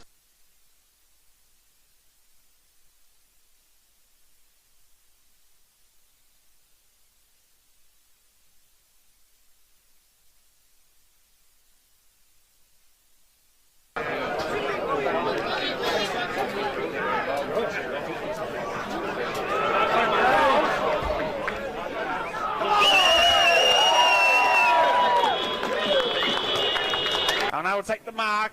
Works did well against McDonald. He retreats back with the hand pass. Dumpy kicks it up. Black is bad. Should be turned over. Mark saved by Henderson from 60. He pounds a long one from outside the paint and all the way home for Felix.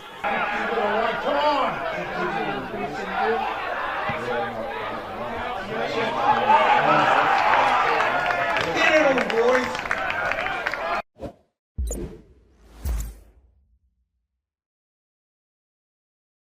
Your current provider chooses not to register, we're here to help, making any change simple and stress-free. Supported living, respite, or a home with friends, you're in safe hands. Call West End Support Services Ballarat on 5336 4876. When it's time to get the job done, make it easy, make it effective. Talk to Metrol. Metrol manufactures and supplies high-quality steel roofing, fencing and building products built tough for Aussie conditions. Need fencing? Trust the experts.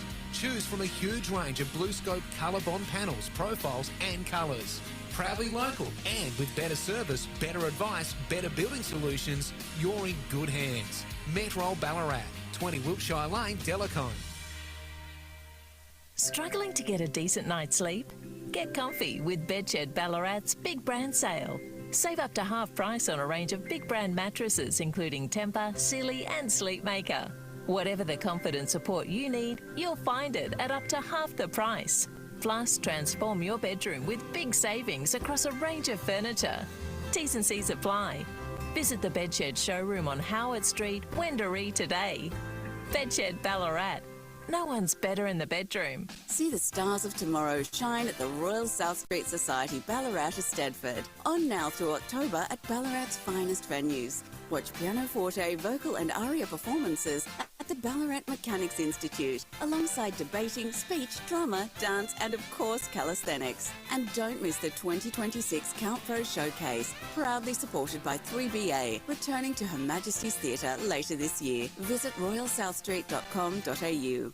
6 wicked wings, regular chips. 6 wicked wings, regular chips. 6 wicked wings, regular chips. 6 wicked wings, regular chips. 5 pieces of original recipe chicken. 10 wicked boneless pieces with a Pepsi, potato and gravy. Sing a zing a zing a zing a burger. Sing a zing a zing a zing a burger. 6 wicked wings, regular chips. Drumsticks and cheer. Christmas is here. Ballarat's 3BA, covering the McDonald's Ballarat Football Netball League, live. And now the Swans on the outside with Perkins. He pounds that left foot kick inside forward 50. Bouncing balls at the back. And it'll open up the Swans for Richard to run in and kick a goal. Draws the hand pass off to Rinaldi. Right foot kick with time beat him. O'Brien for mark. O'Brien comes in, right foot kick. And all 17 on the ground will come pat him on the head. Welcome back to 3BA Footy's Home Ground. Thanks to D3 Jim from Delacombe to Wendouree. You're never too far from a D3. We're at half-time. A goal at the siren to Jack O'Brien makes it $7.09. 51 on the Metro scoreboard. The Ballarat Swans lead Melton's 5-1-31. In a quarter of footy, Shane Simpson, where the Ballarat pounded on the pain with 5-7 in that term to Melton's 2-1 to give him a handy buffer going into the main break. Yeah, the scoreboard probably still flatters Melton a little bit in terms of the control Ballarat had. I think just the drizzle that we experienced in the first quarter, obviously that stopped. And it's just become a bit better to handle. And Ballarat, we spoke earlier about their commitment to chain out from stoppage and find someone in space. And then they started using more angles through the ground. just really opened up Melton, and they got really unorganised. And found it difficult to defend, and Ballarat overwhelmed them, to be fair. Off the back of, we don't keep the stats, Youngie, but if Crouch hasn't had more than 20, I'll go he. And Luke Ray and Perkins. And then the thing we didn't talk about pre-game that sort of can happen when your key forward's not there and your second key forward's not there, the opposition don't know where the ball's going or who's going to it. You become far more unpredictable. That's how it looked going inside. Melton didn't know who to man up, and players just kept bobbing up. It was the disorganisation that was clearly a big factor, especially as that term got longer and longer here at the Alfred Oval. And in the disorganisation here on the broadcast side centre wing, how many times did we see Drever by himself in a paddock? Like, he had 50 metres to himself. He clearly didn't shower this week or something, because no Melton player has been near him all afternoon. And it's just resulted then in good, smart decision-making, good looks for Ballarat. Yeah, as you said, the Metro scoreboard reads it as a 20-point ball game. Very flattering. It could easily be, 6 plus. You're right. Yeah, and then the double whammy for Melton is when they did get hold of the footy, and when they then moved it well and had time and space, they still then dump-kicked the contest and didn't then maintain territory or possession in their front half, and therefore just lived up Ballarat's end on turnover, and it was a double whammy, and the floodgates started open, Sam. And particularly late in that term, you saw the Bloods forced to bring Kite, Carter high up the ground. Like, we know that they're mobile types and they're capable of doing that, but without having their own focal point down there, like a Ryan Carter, like they've had in their premiership years and whatnot, they really just looked dead in front of the footy, and you were forced to dump kick and just were repelled far too easily by the Swans. It's around the grounds for Go Vita Ballarat. AFL scores this afternoon. Gold Coast coming off 8 defeats leading into today's game against Carlton, but the Blues lead by 13 points with just under 4 minutes to go in the last quarter. So Blues, you would think, should hold on there and commit the Suns to a 9th straight defeat, which, given their list we've all spoken about, and the players and or the presumed quality of them, you would expect they're going to be doing a little bit different from that. So that's on the AFL. We'll have a look at some other scores in the Central Highlands to start with. So big game of Central Highlands with some significant milestones taking place. We mentioned James Evans' 350 before. I know that Nick Moran for Warburg also plays his 350th this afternoon. Skipton 71 lead Creswick 21. Don't have any scores from the Rokewood and Clunes game. Newland 21 trail Beaufort 31. That'd be an upset for the books if Beaufort were able to win that one. Dunstown 42 lead Balan 14. Dalesford 35 lead Learmonth 21. Geez, it'd be wet and cold over in Dalesford today, wouldn't it? Warburg 26 trail Carnham Lynton 49. So the Saints are up and about. Hepburn, how's this for a turn up of the books? Hepburn have won one game in the last 2 years. They lead Buninyong 43-7. No way. That sums up the Buninyong Football Club last couple of years. They've been the dark horse for a number of years, and then they a couple of weeks ago they knock off Bungaree, and you think, oh, how far can this team go? And then to have the Salad Dwellers in Hepburn show up and take a lead early against them. 7 goals to 1 on Is the that at scoreboard. Hepburn, Roger? That's at Hepburn. They'll be in the fog there. In the fog. I don't know what's going on unless they've got the scoreboard wrong. That is a crazy result. Ballarat Football Netball League scores, Sam Young. You've got some of those around the ground scores for Go Vita for us? Yeah, certainly do. So it's all square up at Clark Oval in that big game between Sunbury and Bacchus Marsh. 3-10-28. Sunbury and to Bacchus Marsh is 4-4-28. So all square there at half time. Redan holding on to their slender lead, 5-2-32 over North Ballart's 3-6-24. Sebastopol 10-3-63 lead Darley 4-10-34. Scoreboard fluttering on there for the Borough. And then you go to East Point 6-6-42 to Lake Wendouree 2-4-16. Competitive again, which has been a pleasing sign for thus far after 6 quarters of footy under interim coach Jake Lohman. And I'll go across to our man Tristan Ashmore. He's been keeping a close eye on the netball. See the Swans got out to a bit of a good start there. Yeah, guys, it is a 42-goal margin down here at the netball courts. Ballarat in complete control, and Maria Nunn, who we spoke to pre-game, will be absolutely wrapped with that as Melton go winless again. Yeah, yet to win a game in the A-grade netball in season 2026. The Bloods here at the Alfred Oval at halftime. It's a 20-point margin. The way of the home side. Can Melton respond? We'll find out on the outside of this break. We're going to take a break. Thanks to our number one ticket, D2 Gym. You're listening to 3BA Footy's Home Ground. If there's one thing we know about winter in Ballarat, it gets mighty cold. But never fear, PT and the Big Show are ready to turn up the heat with 3BA's Winter Warmers. Head to 3ba.com.au, fill in a few details, and like a heated blanket, you could be toasty warm in no time. Up for grabs, we have heaters, heated jackets, dinner vouchers, bedding, and we may even pay a winter bill for you. PT's Winter Warmers, on now, thanks to Barbecues Galore Ballarat, Wash Spot Laundromat, and your snugly warm station. 3BA, FM 102.3. Something big is happening. Harvey Norman Ballarat is expanding and renovating, and to celebrate, we're bringing you huge deals store-wide. Now's your chance to save big on all things electrical, computers, furniture, bedding in Manchester. And here's the best part, we'll be open the entire time. But don't wait, these incredible expansion and renovation sale offers won't last forever, and they're available only at Harvey Norman Ballarat. Save big as we transform your local store into something even bigger and better. Visit Harvey Norman Ballarat, 1322 Howard Street, Wendouree. Catering for your crew? Zambrero is here for you. Zambrero offers catering to suit any size event. Pick up in restaurant or ask about delivery. To find out more, head to zambrero.com.au/catering. Zambrero, it's feel good Max. Dream Doors Kitchens, specialists in kitchen renovations, replacement doors. Sorry, as I was saying, Dream Doors Kitchens for clever storage solutions. You know what? I'm actually just going to head there now.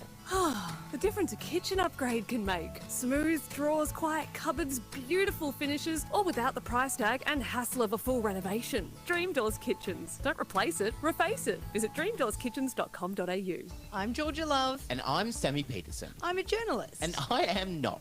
So who two better people to sit down with over a wine and hear all about true crime? Introducing Not, another crime podcast. If you love true crime, but in the way you just want to yap about it with your mates, then you need to check out Not Another Crime Podcast. It's a podcast that gives you all the goss and some of the gore from our favourite true crime stories. Search for Not Another Crime Podcast now on the free iHeart app or on whatever podcast app you're listening to. This winter, more people in Ballarat are doing it tough. Families are struggling to afford food, heating and basic essentials. The Ballarat Winter Appeal is here to help but needs your support. Donate non-perishable food, coats or blankets at Anglicare Ballarat, 14 Victoria Street, Bakery Hill, weekdays 10 a.m. to 2 p.m. or give online at ballaratfoundation.org.au. A small act can make a real difference this winter. The Ballarat Winter Appeal, proudly supported by 3BA. Right now at Isuzu Ute Ballarat, you'll get 3 years free servicing on all new MUX and D-Max vehicles sold and delivered before July 31st. How good is that? 3 years free servicing only at Isuzu Ute Ballarat. Some exclusions and terms conditions apply. LNCT 10285. Struggling to get a decent night's sleep? Get comfy with Bedshed Ballarat's big brand sale. Save up to half price on a range of big brand mattresses including Tempur, Sealy and Sleepmaker. Whatever the comfort and support you need, you'll find it at up to half the price. Plus, transform your bedroom with big savings across a range of furniture. T's and C's apply. Visit the Bedshed showroom on Howard Street, Wendouree today. Bedshed Ballarat. No one's better in the bedroom. Stop till we let you. Now it's back to McDonald's BFNL action. Thanks to our #1 ticket holder, D2E Gym. From Delacombe to Wendouree, you're never too far from a D2E. This is 3BA Football.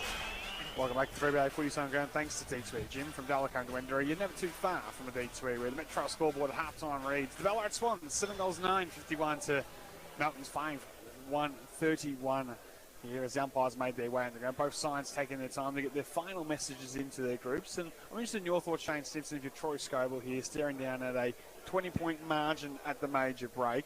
Are you thinking major structural changes here, or is it more about just getting back to the effort that they've shown in patches throughout the afternoon?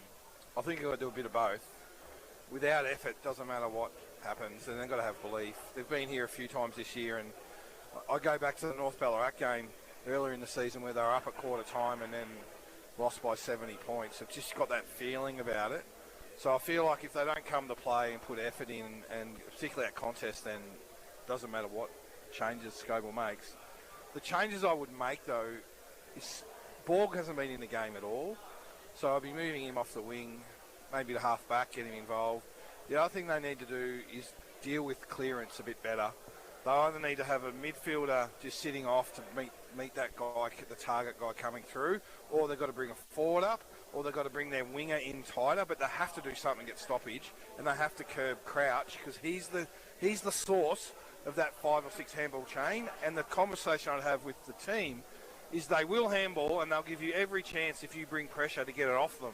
But if you're not there anticipating the handball, pairing off and trusting your mate to make the tackle, they will just cut you apart with their handball. So there's a bit of technique and attitude that's got to come to that, but they have to get it off them on the outside of clearance, and then they've got to move the footy with more purpose and not give it back to Ballarat so easy. It was fascinating, that term, with the fact that early Melton held the winger on the broadcast side all by themselves. But when you're going, particularly when Ballarat are kicking to the end, they were kicking the second term, Graham being left-handed ruckman naturally taps to that side where the short wing is, where you would then naturally have that winger come off the square, wrap around as the extra at the stoppage to almost be like the sweeper, if you will, at times. Yeah. But they didn't do that. I think there's something all the Ballarat grounds now in the last month have had the centre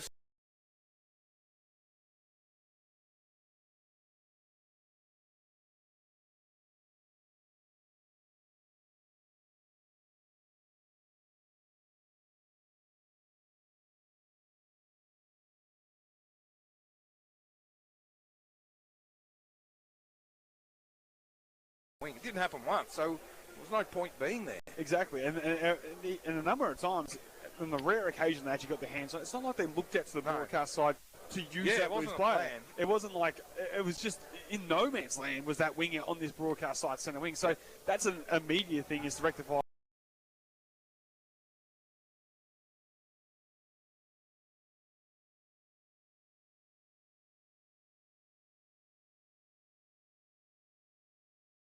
Actually, Hates really took advantage of that, didn't he? Hates and Gray, they worked their way through their extra number, and he just never influenced anything on the wing. He needs to change that.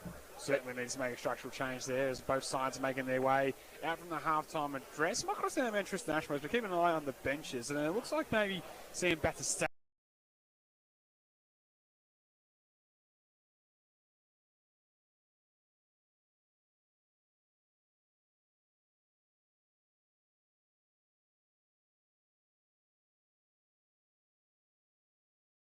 He does look laboured, though. Like, he doesn't look like he's 100%. And if you were going to participate in the second half, Tristan, you'd think he'd be part of the warm-up, wouldn't you? Absolutely, yeah, Roger, spot on. So maybe one down the Swannies to start the second half. You're right. You've 100% be getting a little. Unless it's second.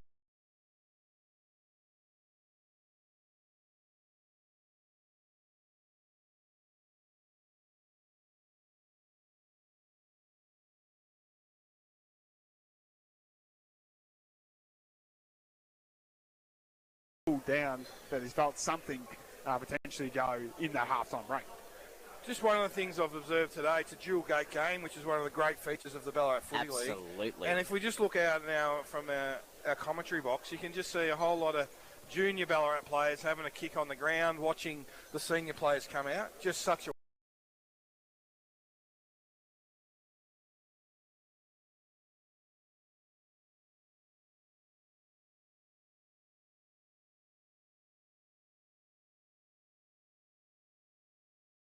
to the title fight to get across and see the second half of the big boys playing. Yeah, one of the strengths of the Central Highlands arrangements is that all the juniors and seniors all play on the same day, and it feels like all the families come together. This is one way the Ballarat Footy League can help bring, all parts of the footy club together, whether that's netball or football.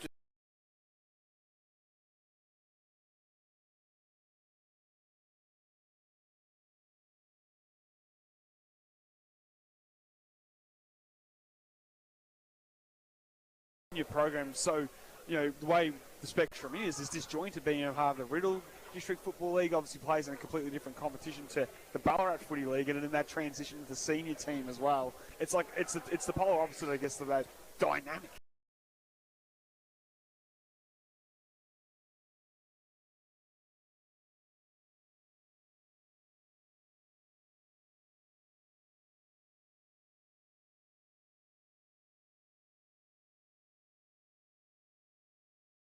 such a thorn in Ballarat's side around recruiting and being an inclusive sporting club in the city of Ballarat as it grows and becomes more diverse in the city. Certainly right. Well said, Shane Simpson.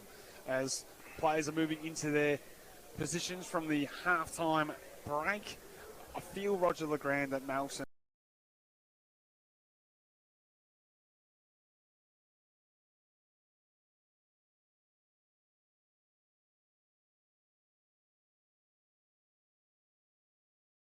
has run away with in the second half against them. You would think Troy Scoble would be aware of that, and that's why I think it's important he does make those structural changes. Just cross down to Tristan on the bandball line. Tristan? Battistella is starting on the ground, boys. Just like he went off for a rub down quickly and has joined his team on the field. We'll start the third quarter. Interesting. Very fascinating. Yeah, and we spoke.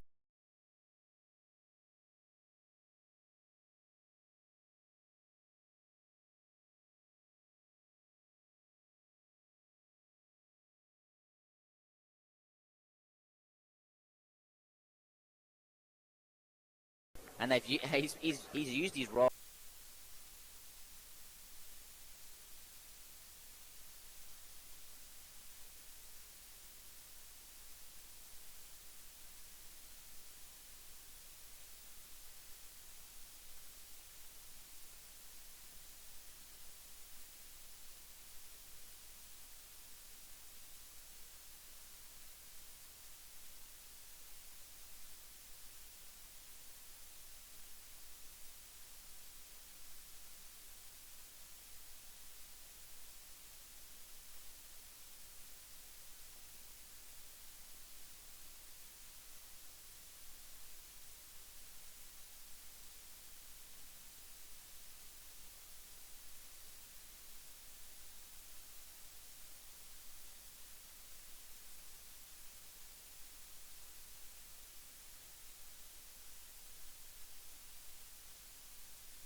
kick there will come from the Swans.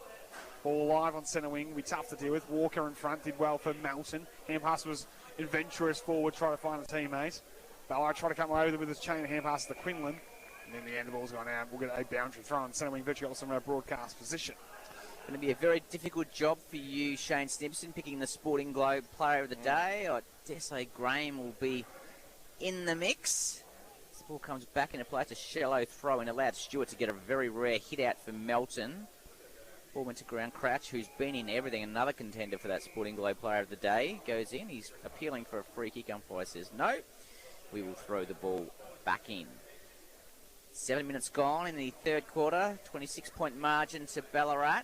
They're doing all the attacking in the early stages here. Every umpire throws the ball in. Graham won that one. Didn't get any clear advantage. Quinlan able to get the snap over his left shoulder, gets it forward in the direction of Pirtle. Wasn't able to pick it up, neither was the Melton player, and it'll be a stoppage in the centre of the ground here at Alfredton. It's back in neutral territory here, 7.5 minutes gone. Third term, game high 26-point margin here at the Alfredton Oval. Graham in the ruck, wins it down again. Trying to come flying through there was bored, but he couldn't cover away with it. Ballarat chain hand pass over the top. Sweeping ball was not cleanly to Richard. Had to stop and prop, give it back. And Ballarat might get a look at the goal face, running through a goal. It's across the face and miss all on sundry and out in the full. So a good look, tuck at tight angle, but out in the full was the result. Roger, you're my umpire advisor. Do you think at that last ball up, the umpire waited for the ruckman to come over before he threw it up? Was just waiting? I thought that was out now. It's supposed to be. I don't know whether he's giving them a bit of leeway given the conditions today, maybe. I'm not sure, but he shouldn't be waiting as the ball comes down the line. It's going to come back with interest. Mooney takes a strong mark overhead for Ballarat, just outside 50. Kicks long towards the goal square in the direction of Richard. Great spoil over the back from Melton. Force a boundary throw in on the clubroom side of the ground here at Alfredton. So deep inside 50 for the Swans, the only goal in this term going their way. We'll go once again inside forward 50. O'Brien will do the ruck duties down there for the Swans. Big fist coming on top there by Melton. Liverton up forward. Big tackle applied there by Walker. Borg, hand pass, was legged, said the umpire. So I'll come back the way of Kyle and he'll dump it wide to the outside. Davis the target. Little man, strong of a head though, took the mark. Play on, left foot kick to the leading target and kind of bounced at his bootlaces. He'll be hammered from behind and had no prior opportunity to the umpire, so he won't play on. Ball still alive for Melton as they scrub a kick forward. Big fist over top came from Graham. He knocked it outside 50 with that spoil. Ball's tough to be won. Hackford, Erickson in a little pocket. Takes the mark. He plays on. Chips over top. Finds his captain and Kite taking the mark deep in the right forward pocket. Yeah, it's a good goal opportunity from there. There's a little bit of width in it, but it's sort of just come through some opportunistic play. You wouldn't necessarily say the pendulum swung around Melton have a really clear method to kick 4 or 5 in a row at this point. Yeah, it looks like he's going to shape for a couple of steps around the body. Screw punt kick on the non-preferred left boot from about 20 out. Always dangerous, these sort of options. He does 2 steps, snaps, and well, that's why he's got 470 goals in the Ballarat Football Netball League. He's hit the goal. And Melton goes 6-2-38 on the Metro scoreboard. Ballarat 8-10. 58 lead the way midway through the third term. Like Kite made that look easy, but the level of difficulty on that. Oh, yeah. For someone that's not full-time, it's not their job. On their non-preferred, it's that left hand to have really good ball control to get it on the foot and not hit the belly and have it sort of spew out sort of out of bounds or into the middle. That's just such a high-quality finish that very few players can do. Even at AFL level, you always worry about that, but that was just an excellent finish by Kite, and they needed that goal. And no winger now on the broadcast side, centre wing at all, Shane. They've been listening. He's cross sides finally. Finally, though, he just had a possession off the centre bounce, though, and now he's moved. That's weird. North Ballarat within 2 points of Redan at Mars Stadium. The Marsh and Sunbury, the margin just 1 point now in favour of Bacchus Marsh, so we'll catch up on those scores for Go Vita Ballarat shortly as the umpire calls for a repeat ball up. Jack O'Brien doing the ruck work now for Ballarat. That's the first time I think that Graham's had any rest for the day. He's been super. Plenty of players around the footy. Ball comes back in the way of Davis. Got a handball over to Burke West, who's been super for Melton. Kicked inside 50. Haints fumbled. Had support, though, from Fisher, taken high. Umpire was on the other side of it, didn't see it would be a ball up. That's a better turnover method where Ballarat are chaining out and they intercepted the chain through good anticipation and then can get forward. That's what you want to see more of if you're Melton. Cruising out forward. Stewart with the tap from Melton.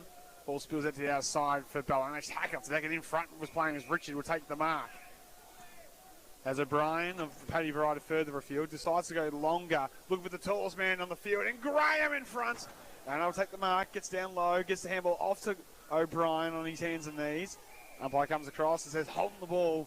Good tackle applied in defence by Melton, who've been better for this last 5 minutes or so, but need to now turn that positive mindset into scoring opportunities. Walker with a free kick will come across D50 in the Phillips direction.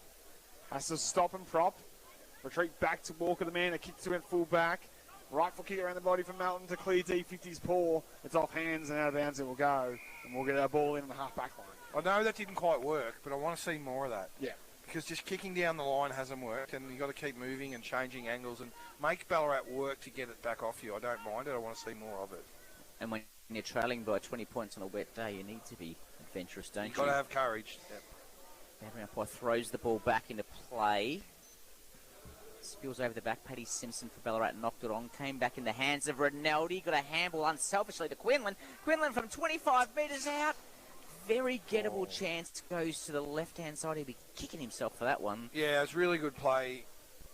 I'm not sure who handballed the Ballarat player, Rinaldi, but just good unselfish play to go and give it to someone in a better position. And it was a younger player. It's about trusting your young players. That's really good. So the margin, 21 points in favour of Ballarat on the Metro scoreboard. Leaves the door slightly ajar for the Bloods, though. As Walker goes long and pounds it to the outer side. Ferrugia did the bodywork early. He's paid the mark again. Handball off as they look to slingshot end-to-end. High kick is out in front of the racehorse in Borg. We know he's got great wheels. He'll set up for Borg. Can he keep it alive? He's pushed in the back. In the back or in the side? And the umpire says, we'll throw it in for neither. Oh, how did he fall over? So we're going to go boundary throwing deep in the right forward pocket. That's usually a free too. Every day of the week, that is a free kick. It's clear. What is the push in the back if that's not a push in the back? Umpire says we'll throw things in deep in the right forward pocket. 14 minutes gone in the third term. At the right end for Melton.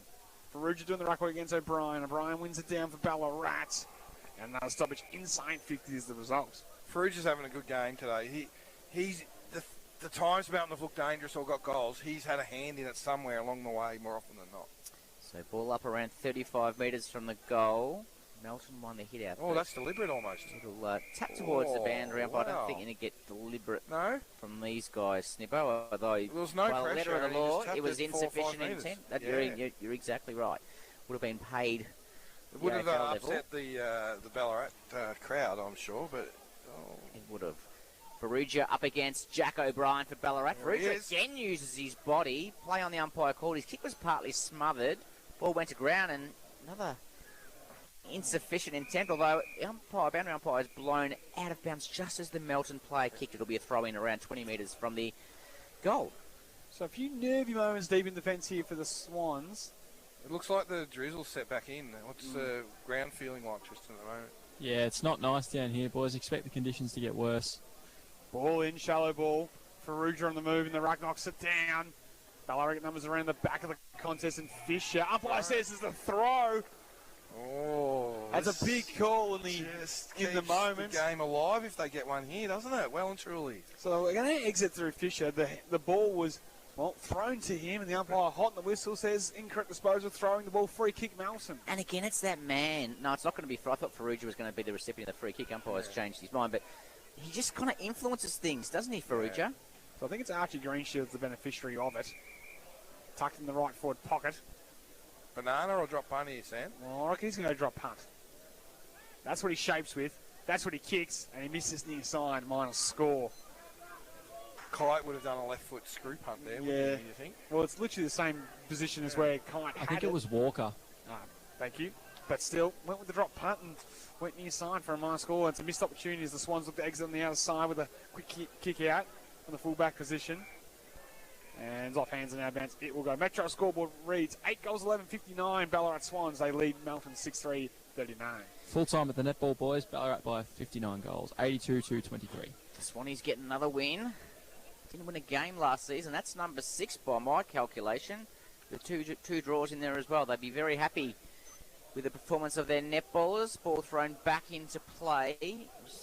Thornycroft up against Jack O'Brien. Comes back in the direction of Fraser. Just managed to get a handball. Came back towards Sullivan for Melton. Entry will come deep in the direction of Faruja. Good spoil from Fisher. Great spoil. He's played tightly on Faruja today. Just been outbodied a couple of times, but on that occasion did the job. Well, early Battistella was on Faruja, I think, and then Riley Fisher got swapped over in the second, and he's looked pretty good at that point.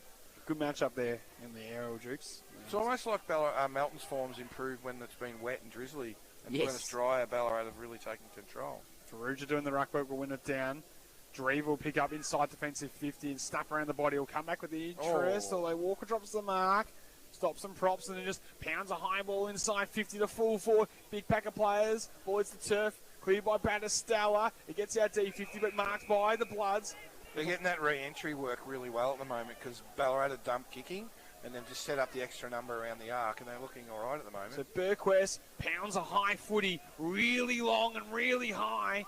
Few Swans players flying. Faruja kept it alive. Snap out of the contest. Came from Davis but was across the face for a minor score. Almost a cardinal sin with 3 Swans flying there. Neither marking. Ball stayed alive. Clever knock back by Faruja into the corridor. They couldn't make him pay in the quick snap. Back to a 19-point ball game here on the Metro scoreboard. He's a very, very clever player. Is Conrad Faruja. The Melton Guns as Alex Keith for Ballarat brings the ball back in. He hit the target, so could be a chance here for Melton.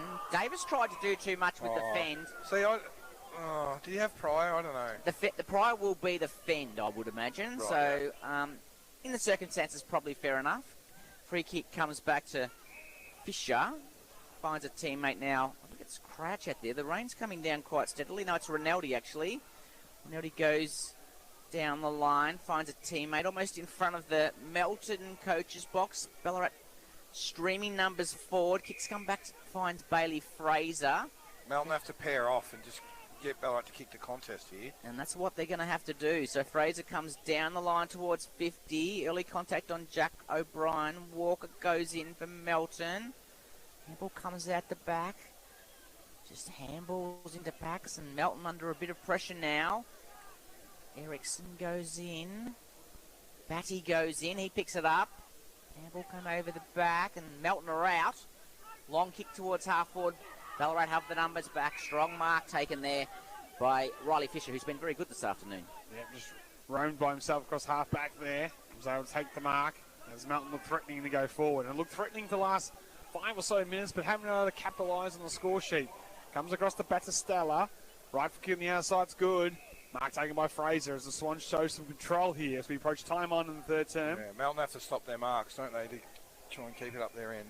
It's in Ballarat's DNA. They love to kick mark and pound it down the line on this occasion. Fisted forward there by Melton. And high contacts will go the way of the Bloods and of Erickson. He's got a loose player in Davis at half forward. Good mark. He'll take the mark in the wet stuff. 48 metres out from goal. Dry day, no problem. Wet day, he's going to take his best, the veteran. Over 200 games of senior experience as he looked to go and in the end. Should have been a 50-metre penalty. Yeah. Zach Rinaldi got too close on that far side and he wasn't next to a player. Well, we saw one last time in the AFL where the Melbourne that was 100 times worse than the one in the AFL. That one just then. Davis, outside 50. She's struck it. Wow. What a great kick. The veteran pins the ears back and gives Bloods new life. As we go into time on into the third term, Davis has 3. Melton have 7 goals forward. 46 on the Metro scoreboard. Just to pin one back and give him a little sniff. Yeah, he just got off. He just went lateral for a left footer, got momentum. But in the weather, with the rain, it's raining reasonably heavy. The footy's heavy. To kick a goal from outside 50 is just a great effort, isn't it? Fantastic kick from Ryan Davis. They're there within touch. They're 3 back to goals 13 this points. afternoon for Ryan, the veteran. And as you say, Shane Snipson, well and truly within touch. 13 points the difference. Umpire throws the ball in the middle. Graham wins out for Ballarat. Put himself back into the ruck now. Kick off the ground from Melton. Out into space. Batty flew. Knocked it over the back. Came to Gray. Snapped onto his right boot up the line. Pirtle overrun the ball. Kick off the ground from Melton. Back to Sullivan. Handball onto Carter to ball. Oi. Taken high. Umpire said yeah, and then meant and second another one. time. Yeah. 50-metre penalty. It has to be. Yes. Whilst innocent, I don't think there was anything untoward in the Drever making contact, Jake Drever. It definitely warranted a 50-metre penalty, and it's going to happen. So this will bring Borg. Geez, that's a short 50. Yeah, when we that's buy about 30 metres. We'll not be buying land from that umpire. The Borg can send Melton to attack with that momentum. Right foot kick in the Carter direction. Big spoils hop came there by Keith. Rouch just did the big fist forward. That's deliberate. And the umpire says, surely that's a free kick. We'll throw it Every in. day of the week. Oh, my goodness. Well, I guess he had some players in the vicinity. Maybe I'm trying to make an argument. Insufficient intent was written for that very moment. Just making an argument for the umpire. I think maybe that he might have got it wrong. All right. Back underway inside 50 for Melton, who are coming hard as we are in red time. Kick around the body by Walker was the required journey. Umpire says yes. Mark's taking a bit of Haints on the last line of defence. It's been very good this afternoon as Zach Haints, trademark long locks. He kicks up the line, the direction of Richards. Ball spills over the back. Strong tackle laid on Hickey, and the umpire comes in and says, I will throw the ball up. Look, the umpire's defence, not great conditions this afternoon, but they don't get any easier than that free kick, that's for sure. Throw up. Stewart. Tap down. Crouch. Handball out. Batty leads in the race for the ball for Melton. Cleverly kicks it off the ground to a dangerous spot. Out comes Kite. Handball over the top to a teammate. Snap off the left boot. It's going to roll through, is it, Youngie? Yeah. It has. Yeah, wonderful finish there by Melton, by Carter. Was it Thornycroft, actually? Yeah, sorry, it's Thornycroft. Your favourite player. Yeah, it was just, I was just admiring the work. Of Kite coming up forward and just below his knee, so clean, as you said. So clean. Even Batty, just decision to just kick it off the ground was totally the right thing because there was a bit of space in the forward line. But Kite's clean, isn't he? He was always going to be the difference, I felt, for Melton to be any chance in this game. And now they're 8-4-52 on the Metro scoreboard. The last one stuck at 8-11-59. 7-point ball game. Game on here at Alfred and Oval. Just the 8 goals in his career, Austin Thornycroft.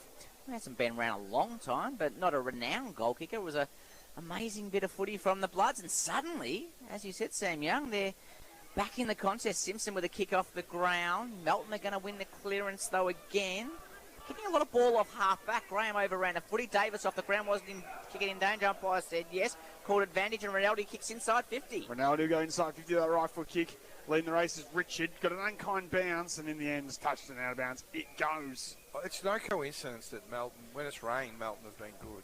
And when it was dry, Ballarat were all over them. I think there's something in that. It's just that surge footy mentality they've had in the last 10 minutes particularly, and you summed it up well with Batty hacking it forward. A couple of times they've hacked it from centre clearance out to the vacant centre wing when they've had a player by themselves for the entirety of the afternoon. So just getting the footy moving forward has worked ever so well for the Bloods, getting themselves back in this contest. They'll get the clearance, right foot kick around the body from Hickey's, a high ball to centre wing on the outside. Haints with courage on the side, balls it out of bounds, really emerging in front of our eyes as they... Yeah. This might be a time where Graham has to take a different approach. Their preferred approach is either hitting forward or hitting lateral, but Melton seem to be stacked up there at the moment and getting their fair share of clearance. Maybe Graham has to start hitting away from goal a little bit. Shallow throw in. Will favour Stewart, who was in front position there. In the end, it's going to be recalled in for another boundary throw. We've played nearly 25 minutes in the third term. Because the weather's... Sorry. Down to you, Tristan. Around the ground, thanks to Go Vita, boys. Sebas led by 40, and Jack Banbury has 6. Well, we'll have to find out what's gone on down there, because whilst he averages about a goal a game, Jack Banbury, I don't think there's too many times Sam Young where he's managed 6. Oh, what? That throw-in results in another ball up. This one right in front of the Melton bench on the Alfredton Primary School side of reserve. It's going to be another stoppage. We've had plenty of ball-ups this afternoon. Troy Scope will be pretty happy with this, Snibbo. In touching distance, we approach the three-quarter time siren. Graham with another knockdown. One either way here, massive. As a quick little ball forward by the Swans has gone out of bounds. There'll be a lasso free kick. It will go the way of Melton. As there's still that little bit of precipitation here that's invaded the afternoon. As Burquest will go to centre wing, off hands of the Ballarat Swans defender. Graham's going to have to get down low to pick it up. He's unable to do so. Melton continue just to hack it forward.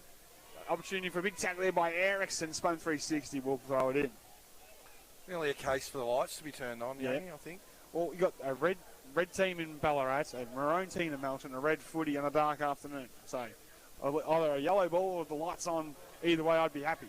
Rinaldi streams from the clearance, kicks long inside 50, but Melton on this occasion have the numbers back through Carter. Plays on, kicks the ball towards the wing. Hainson Batty. Gray came in to support. Good work by Borg. Over to Hickey, up the line towards Faruja. Fisher did well, actually, played him tight. Borg tried to get it off the ground. Fisher went back in to pick it up for Ballarat. Didn't have the footy. Support comes in, a strong tackle laid by Hainson. It'll be a ball up right in front of us. Centre wing. Ballarat player very slow to get up on off the ground there, Sam Young. Yeah, he looks like he just caught one right in the mush, Zach Maple there. Just generally checking, I think he's generally checking the mouth guard and the teeth. He's just not very happy with the facial structure after that one. He's already got the head bandaged as well, so he's had a tough afternoon. Sullivan maybe have the umpire wave play on.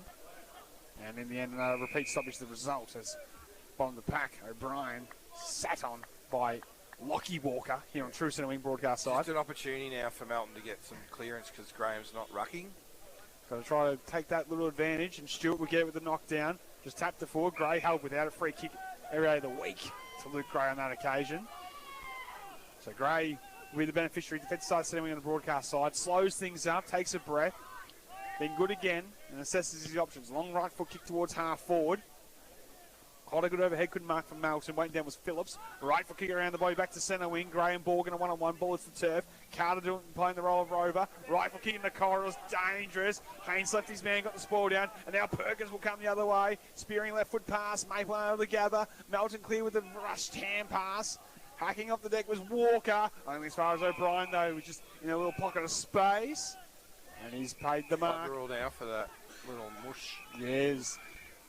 For Maple, I think it is. It's the guy that got one here. Yep. Just going to go get assessed by the Zach train. Maple, yep. Yep.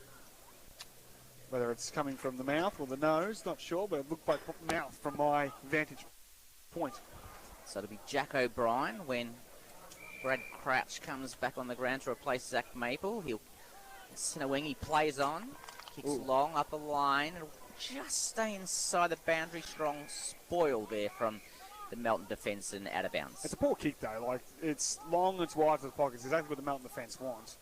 It's just too easy for Ole Walker to get a fist in there and set out play. Even if the player marks it, he's going to be shooting from outside the boundary of the field of play from 45, 50 metres, and you're really just hoping for a young player there to take a clunk inside 50 to be any chance.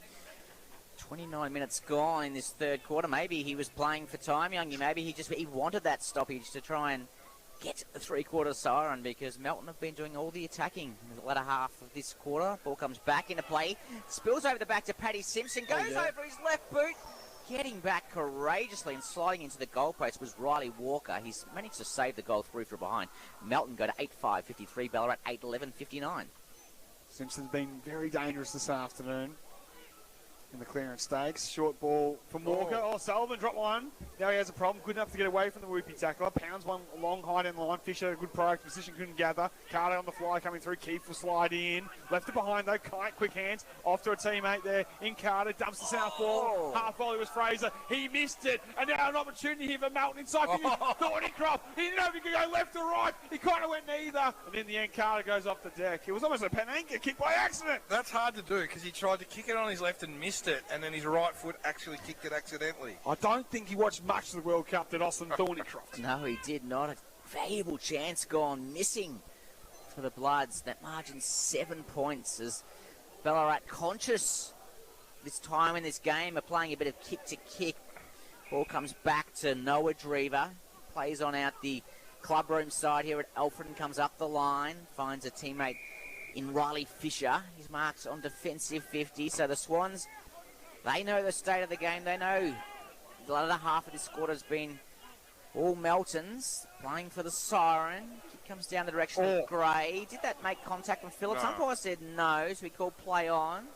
Walker goes in, as does Emerton Hooper. Strong tackle laid on Berkwest. Should be rewarded. Free kick going to Emerton Hooper for Ballarat. Yeah, strong tackle there, pinned the arm and incorrect disposal of Hooper. We'll give the handball off there to Perkins. He'll pound it inside 50 for the Swans. And a strong mark in front. We've got Richard, who just had the drop zone advantage and in front. This is a big kick as we approach the three-quarter time siren. It was set up by the youngster Hooper, though, with the tackle to win that 50-50 ball. Ham on the fly, running through his Perkins, as you know he loves to get those metres gained to a one-on-one. And now a shot on goal coming up for Richard. Kicked a couple, made the most of being the number one guy thus far this afternoon, and he starts his approach. Right behind this, the best seats in the house, thanks to our good friends at D2E Gym. Slow, steady, accurate, dead-eye dip. Pops through his third and gives the Swans some much-needed breathing space on the Metro scoreboard. Shane Manley liked that one, he did. He opened up the window in the Ballarat box and screamed his delight. It came at a valuable time, Shane Stimson. Well, I think it's a response to Ballarat starting to get nervous around what the scoreboard's looking like. They're in total control at half-time. It's been wet all quarter. Melton have done well to get back to within 7 points. It's 32 minutes gone. They needed that. And you take the goal off the siren to O'Brien. Now you take this one in the 30. And the miss by Thornycroft down here when, you know. Just a couple of late quarter goals in a low-scoring, in a tight moments, don't you? Exactly. So the Swans get that, as I said, that handy buffer as we approach the three-quarter time siren. 13 points on the Metro scoreboard in favour of the home side. So not long left, one would have thought. There was the blood rule, which took some time off the clock. Stewart won the hit out. Davis tried to knock the ball forward. In the end, kicked it off the ground. Ball came back to Gray for Ballarat. Went on with a check side right boot up the line. Melton player dropped the ball, or dropped the mark. He probably should have. And in the end, they're content to get the ball out of play as the siren sounds. To end quarter three here at Alfredton. Ballarat 9-12-66 lead Melton 8-5-53 on the Metro scoreboard. Still anyone's game, you would think. Good quarter from the Bloods. Sam Young, you got the goal kickers for us? Yeah, for the Ballarat Swans, 3 to Richard up forwards being the real focal point. A couple to Drever and O'Brien. Plenty on the kick. They'll drift right to left to a dangerous area. Oh, the mark's taken by the debutant. Kill Martin. What a stretch and a grab from the youngster. They'll come from everywhere. Every single one of them will go to him. Kill Martin from point-blank range, and it's a good call from you, Fridge. Look at him. Yeah. Like bees to a honey pot. They get around the debutant, and Fitty has got his first at senior level. And what happens can get it done. Fulton out of the park. Cross He's the kicked money. it. Seesawing affair now here at Mattingly Park.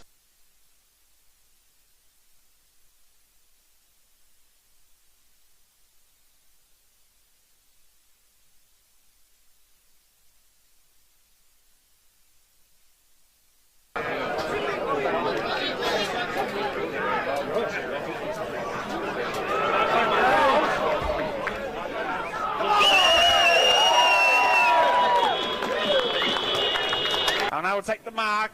Words did well against McDonald. He retreats back with the hand pass. Dummy kicks it up. Black is bad. Should be turned over. Mark saved by Henderson from 60. He pounds a long one from outside the paint and all the way home for Felix.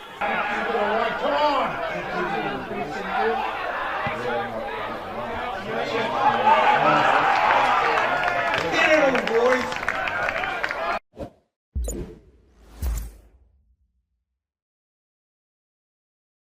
Lunch, catering a fiesta with 200 of your closest relatives? Zambrero is here for you. Zambrero offers catering to suit any size event. Pick up in restaurant or ask about delivery. With vegetarian, vegan and gluten-free options, everyone can get their feel-good Mex fix. Find out more at zambrero.com.au/catering. Zambrero, it's Feel Good Mex. Adulting is hard. No one really teaches you about taxes, budgets or buying property. Raising kids doesn't come with an instruction manual. And what even is inflation? The best we can do, if we don't know something, is find someone that does. And at Real Estate Home Loans, we know home loans. From the hows, whats and whos of buying to the whys and whens of refinancing. At Real Estate Home Loans, we'll make the financial side of adulting easy. Head to www.rehl.com.au and book an appointment today. Real Estate Home Loans, we're here to help. G'day, Jason Hodges here. Like me, you know that life happens on lawn. And my mates at Strathair Instant Lawn have been producing world-class grass for over 50 years. Whether you need a play space for the kids, a barbie area for your mates, or an outdoor spot for the pooch, Strathair offer a lawn for every yard or project. From the hardy Tiff Tough Hybrid Bermuda to the greener in winter fescue. Call Strathair for a free quote today or go online to strathair.com.au. Commerce Ballarat is thrilled to present the 21st B31 August Business Festival, a month-long festival offering a diverse lineup of opportunities, events, seminars, roundtables, breakfasts and more. Whether you're a business owner, an employee or just starting out, there's something for you. Full program at commerceballarat.com.au. The B31 August Business Festival, proudly presented by Commerce Ballarat, sponsored by City of Ballarat, BJT Legal, Small Dog Design, Ballarat Times News Group and 3BA. Something big is happening. Harvey Norman Ballarat is expanding and renovating. And to celebrate, we're bringing you huge deals store-wide. Now's your chance to save big on all things electrical, computers, furniture, bedding in Manchester. And here's the best part. We'll be open the entire time. But don't wait. These incredible expansion and renovation sale offers won't last forever. And they're available only at Harvey Norman Ballarat. Save big as we transform your local store into something even bigger and better. Visit Harvey Norman Ballarat, 1322 Howard Street, Wendouree. Ballarat's 3BA, covering the McDonald's Ballarat Football Netball League. Live. Spearing ball inside 50, sliding, and Mooney takes the mark. Right, that 45 metres out directly in front. He'll give it up to Fraser, who's a thumping, raking left foot kick. He pins the ears back, bangs it from outside 50, and gets it all the way home. Hooper will give the handball off there to Perkins. He'll pound it inside 50 for the Swans. A strong mark in front. And he starts his approach. Slow, steady, accurate, dead-eye dip. Welcome back to 3BA Footy's home ground. Thanks to our number one ticket holder, D2E Gyms. From Dallas to Wendouree, you're never too far from a D2E. As we'll go straight down to our man Tristan Ashmore, who was listening to the Melton huddle that's just broken up. And what did Troy Scoble have to say at his three-quarter time address, T? Boys, the first message Troy Scoble had was that they wanted to stay disciplined in this territory battle in wet conditions. They relished the fact that they love the desperation and effort of the boys, and they identified they had more numbers around the contest. Overall, the message was play the minutes, stick as brothers, and bring the heat in order to get a scalp and make a push for finals. Very strong worded message there to finish from Troy Scoble, giving a bit of belief to his charges there to come from behind and win this one. Shane, what are your thoughts going into the final term here at Alfred and Oval? Yeah, I think Scoble's summarised things pretty well. There's no doubt the rain has changed the complexion of the game. Absolutely. They've played at their best when it's wet. Yeah, and that's because Ballarat just can't quite get that chaining and overuse possession, and with a bit more desperation and anticipation, they could get the ball back, and they did just surge at a time, and they did look for territory, and that's sort of easier if you're committed when it's a bit wet and greasy. Around the grounds for Go Vida, Sunbury 17-point leaders over Bacchus Marsh, North Ballarat. So Redan haven't kicked a goal since quarter time. So Redan kicked 5 in the first quarter and haven't kicked one since. So North Ballarat now 17-point leaders. They've kicked 5 goals to none since quarter time. Sebas on their merry way, 42-point leaders over Darley. And East Point, 68 lead. Lake Wendouree, 24. Here's Sam Young. The final term here at Alfred and Oval. Graham in the ruck wins it down for the Swans. Hand pass retreats there by Ballarat and by Perkins. Hat kick forward. Maple in front and able to emerge away from Cotter. And in the end, the stoppage at half forwards, probably the outcome for the balls did spill free as I speak, and Melton tried to surge in the direction of Davis, who's been super. Clever knock to just keep the ball alive. Eventually it's walked over the line by the Swannies in between two coaches' boxes. We'll get a ball in. Question for you, gentlemen, just thinking as it seems Zach Maple out there with the heavily strapped head. Does Tristan qualify for finals if, because Footscray won't, I don't think, in the VFL. Does that allow him to play for Ballarat? Should. I think he's played 5 or 6. He's played. I think he's played 5. So that should be enough. As the ball comes back into play, kick off the ground by Simpson, it'll be a lasso free kick going the way of Melton. He'll be a handy addition. He'd be a 1-pointer too, given he's played all his junior footy here and add to their midfield depth. And Simpson would be the same, I would think. Yeah, wherever you'll play finals though, because they're second on the ladder if he's still getting selected. So Ballarat with a few soldiers to come back in as Melton stream forward in the direction of Farouj. A great spoil on the end from Fisher. And as you said before, Snibbo, his second half has been terrific. It has. I had a look at the Footscray VFL draw for the Maple. They play Richmond this weekend and they should win. They're 2 games out of that wild card setup, so I wouldn't rule them out mathematically yet. that he'll be a big addition back. Just his run off half back. He's been averaging 25 disposals. Yeah, he's really settled in. He had 27 touches last week at Bulldogs. Melton inside 50 with the dribbling kick. Carter unable to outpoint Keith. They kick the ball live to the Bloods inside 50, although eventually the umpire will put a whistle in the mouth and say, I'll throw it in the air 20 metres out, tucked in the left forward pocket as that rain has really just sat in since midway through the third term here at Alfred Oval, making it hard as the lights were forced to come on in this final term as the dark, gloomy conditions covered the oval here between Ballarat and Melton. Knocked down there like Faruja, and off hands will go out of bounds. We'll go to the boundary throw in 25 metres out, tucked in the left forward pocket. So almost in front of scoreboard, Pete. And I say that genuinely. That's what they call the old scoreboard here at Alfred Oval in recognition of Pete, who's been doing the old scoreboard here for many a year. Does a great job too, does Pete, as Ballarat try to get their clearance through Battistella, not able to get to it. Ball, kick went about 8 metres. Umpire called play on. Correct call by the umpire on that occasion. Melton were appealing for the mark. Ballarat able to clear the ball out of defensive 50, long down the line, but there's no one home for Ballarat. Allows Riley Walker to pick it up. Comes out in the direction Button. Button goes long up the line. Finds Walker, Jack Walker. Handball onto Scoble. Scoble comes inside 50 and finds Carter. It's the one you give up, though, is in Ballarat Swans defence, because Carter's now forced to centre it towards full forward. He wanted to go quickly, which I understand the method. Execution poor. Mark taken deep in defence by the Swans.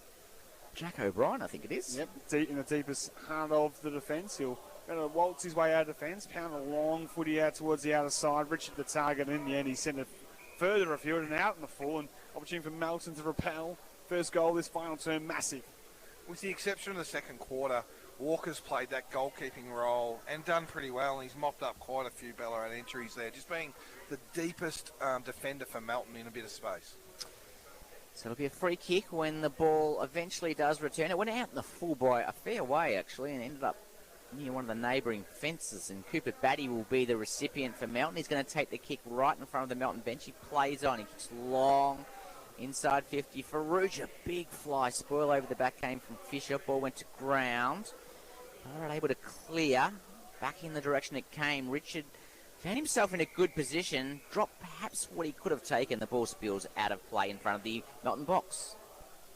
As Walker just having a bit of another number change, it looks like. He's gone for the short sleeve. Yeah, and certainly hasn't warmed up, Youngie. No, hasn't warmed up. Our man Tristan Ashmore's actually physically frozen to his spot. That's how cold it is down boundary side. And drenched.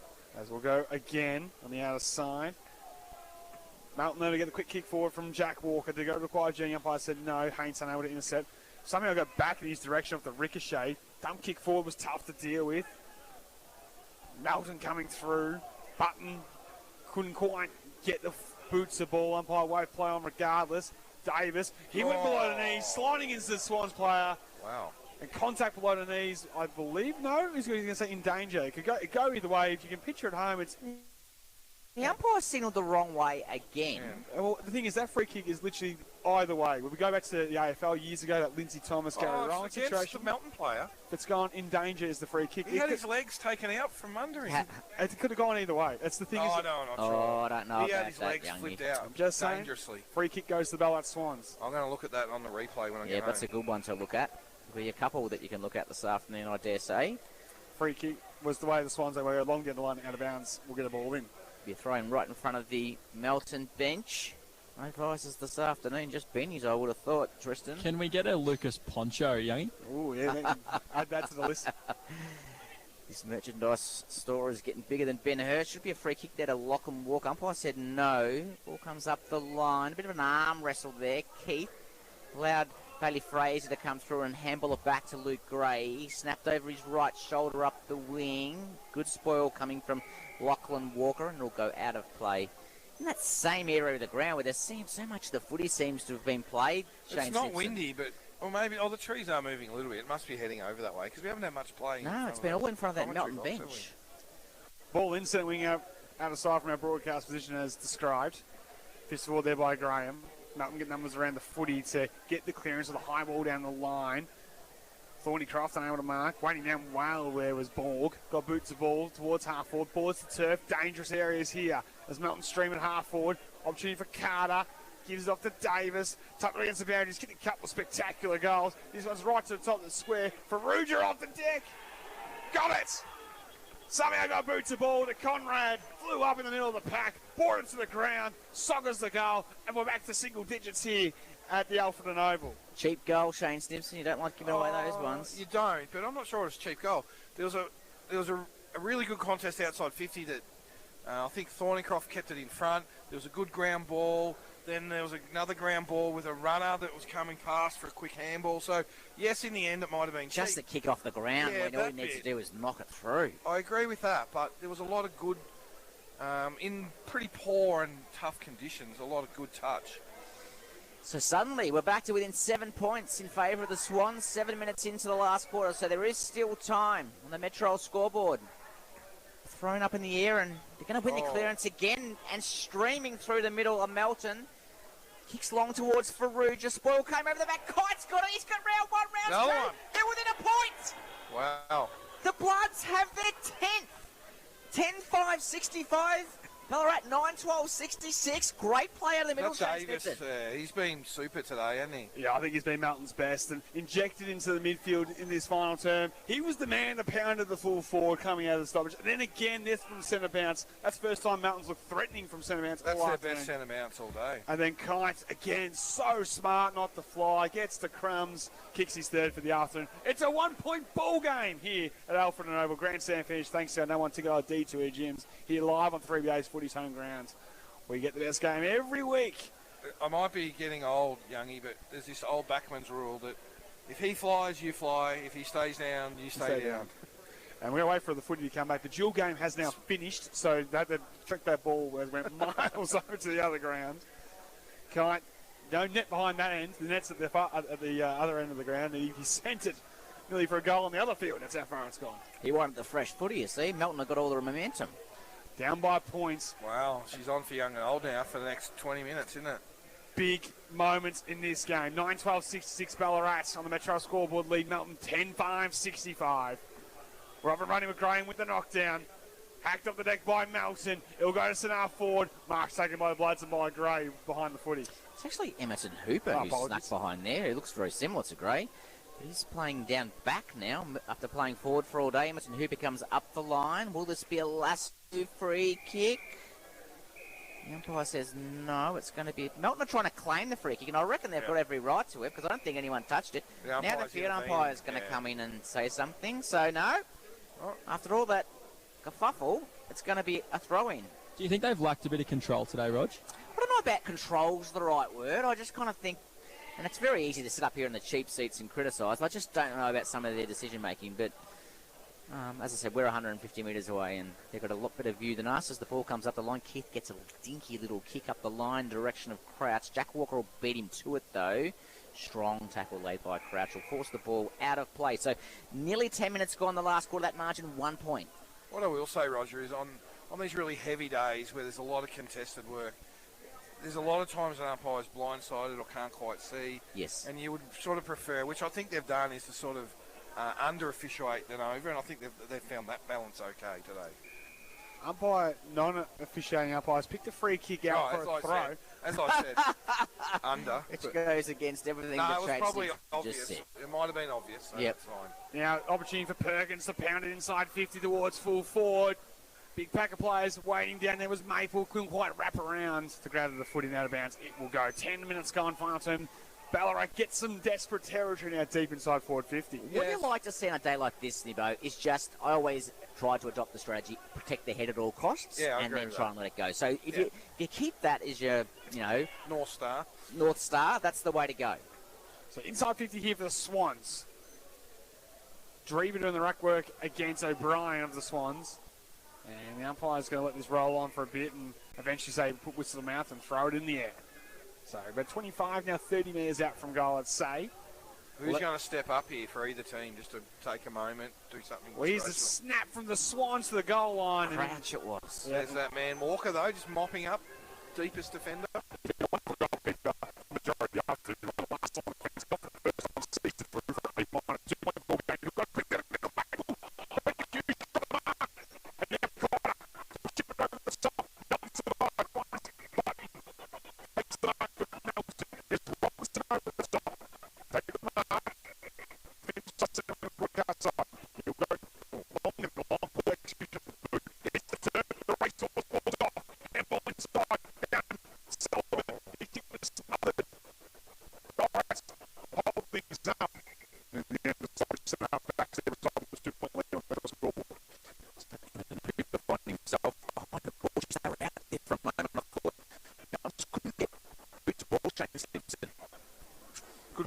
from Ballarat. It just comes down. Out came to Mooney for Ballarat. Went back to pick it up, tackled by Walker. It'll be another ball up. So the ball is on the centre square line at the Melton end of the ground. They trail by 1 point, 12 minutes into the last quarter. All the momentum is with the Bloods. Umpire throws the ball in the air. Hit out by Stewart on that occasion. Ferrugia tried to snap it well smothered. Kick off the ground by Drever. Foot race on towards the boundary line. Picked up by Melton. Sullivan was tackled without it. Umpire said play on. The Swans are out. Long kick up towards half forward. 2-on-1. Richard. Walker. Walker gets back, slides in. Tackled by O'Brien. Quite a long way away here. He'll come in and ball the ball up on the 50-metre line. Yeah, I just don't like that slide in together. You've got to keep your feet today, and you open yourself up for an umpire to call holding the ball if you go to ground. Well, especially because when he gathers the foot, he slides so fast. So it's almost like, is he, got prior opportunity to get rid of it, or he's got time to get rid of it? Always a tough one. Puts the umpires on the spot. Sullivan, though, will get the clearance here for Melton with a kick towards the corridor. Bouncing ball. Keith against Carter. Knocked forward there by Carter. Fraser retreats with the hand pass.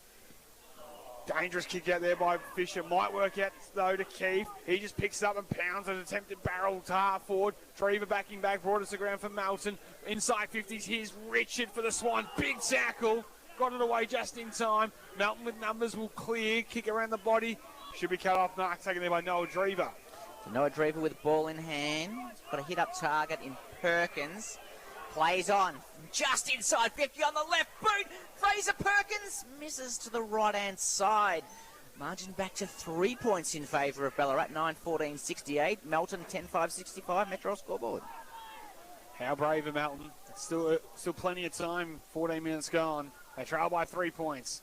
Walker, long to the outside, finds the target. That shouldn't happen. Should have uncontested mark 60 out and kick in. They'll go long down the line through Button, the centre wing, but he's turned it over going the other way. Mark centre wing now for the Swans. Just need some composure, either team, don't they? Like the scoreboard's putting them under pressure. It's tough conditions. So Hooper go along the half forward. Perkins waits down, but pushed the back, says the umpire. Maybe that extension of the outstretched arm enough to infringe and impede Cotter, who was in front as the Bloods look to go from half back and slingshot the other end. The only 2 goals of the final turn to make it a 3-point ball game on the Metro scoreboard. Cotter plays on, looks to access the corridor, sets a task for his teammate. Waiting down to Jack Walker. Coming the other way was superb, was Gray. Got a little toe poke, then got the footy back, and Gray goes long to full forward. Will take the mark with the Swans. Maple of the decade smothered. In the end, it's going to be a stoppage directly in front of the goal face, 20 metres out from goal. Yeah, when we talked about who might step up and take a moment, Luke Gray there just was desperate to get that fist on the ball and then followed up with a handball. Well played by Luke Gray. He's a very dependable Ballarat winger now, isn't he? So 15 metres from the Swans' goal. Jack O'Brien does the ruck work for Ballarat. Goes back in to pick it up and is tackled again. So 15 minutes gone. 3 points in favour of Ballarat. Around 18 metres from their goal. It's going to be a ball up. Big chance for the Swans just to give themselves that bit of clearing space. Ball comes to ground. Here he goes in. Umpire's found a free kick. Kicking in danger. He has paid kicking in danger. It's been a hotly contested rule this afternoon. Can I ask how that was different from Zach Maple kicking the ball off the ground moments ago and getting smothered? This one is no different. And Fraser Perkins with a golden opportunity pretty much directly in front from 15 metres out. Big moments will come in. Pops it through, and the Swans get that breathing space back on the Metro scoreboard. 10 goals, 14, 74 against the run of play. They lead Melton 10-5-65. Well, I don't know what to say, Shane Simpson. I'm not sure what you've got to say from our vantage point. Well, we didn't have a great view. No, we didn't have a great. But it didn't. There wasn't like an excessive, exaggerated action or any reaction from players or anything. Well, natural rule of thumb in these conditions, that kind of you tend to be a bit more lenient on that type of ruling. And then in that situation, so deep in the in the final terms, scores are so close. Big call by the umpire. He had the best view, so we'll back him in that he's made the right decision. The goal of the Swans, the result on the Metro scoreboard. So play to get back underway in the middle. Stewart's went uncontested in the end. Graham didn't even contest it. Probably smart in the end. It hasn't given Melton any real advantage. He kicked off the ground. Haynes has been super this afternoon, overrun the footy, but it came back to Keith, who's used all his experience well in this last quarter. Comes down the line. Button dropped the mark for Melton. It'll force another stoppage, I think. So 17 minutes gone. Handy 9-point break to the Swans. Can they hold on from here? Huge territory. Big moment coming up in this one. Back on the way. Graham with the tap. Crash bomb the pack. Couldn't quite emerge from it. And in the end, Melton will go forward with the right foot kick. Off hands. On the mark there was Carter. Handball into the corridor. The Sullivans run down from behind. No prior opportunity. We'll get a ball up at 75 metres out from goal. 17.5 minutes played. You feel like this game only has a couple of goals left in it. If that.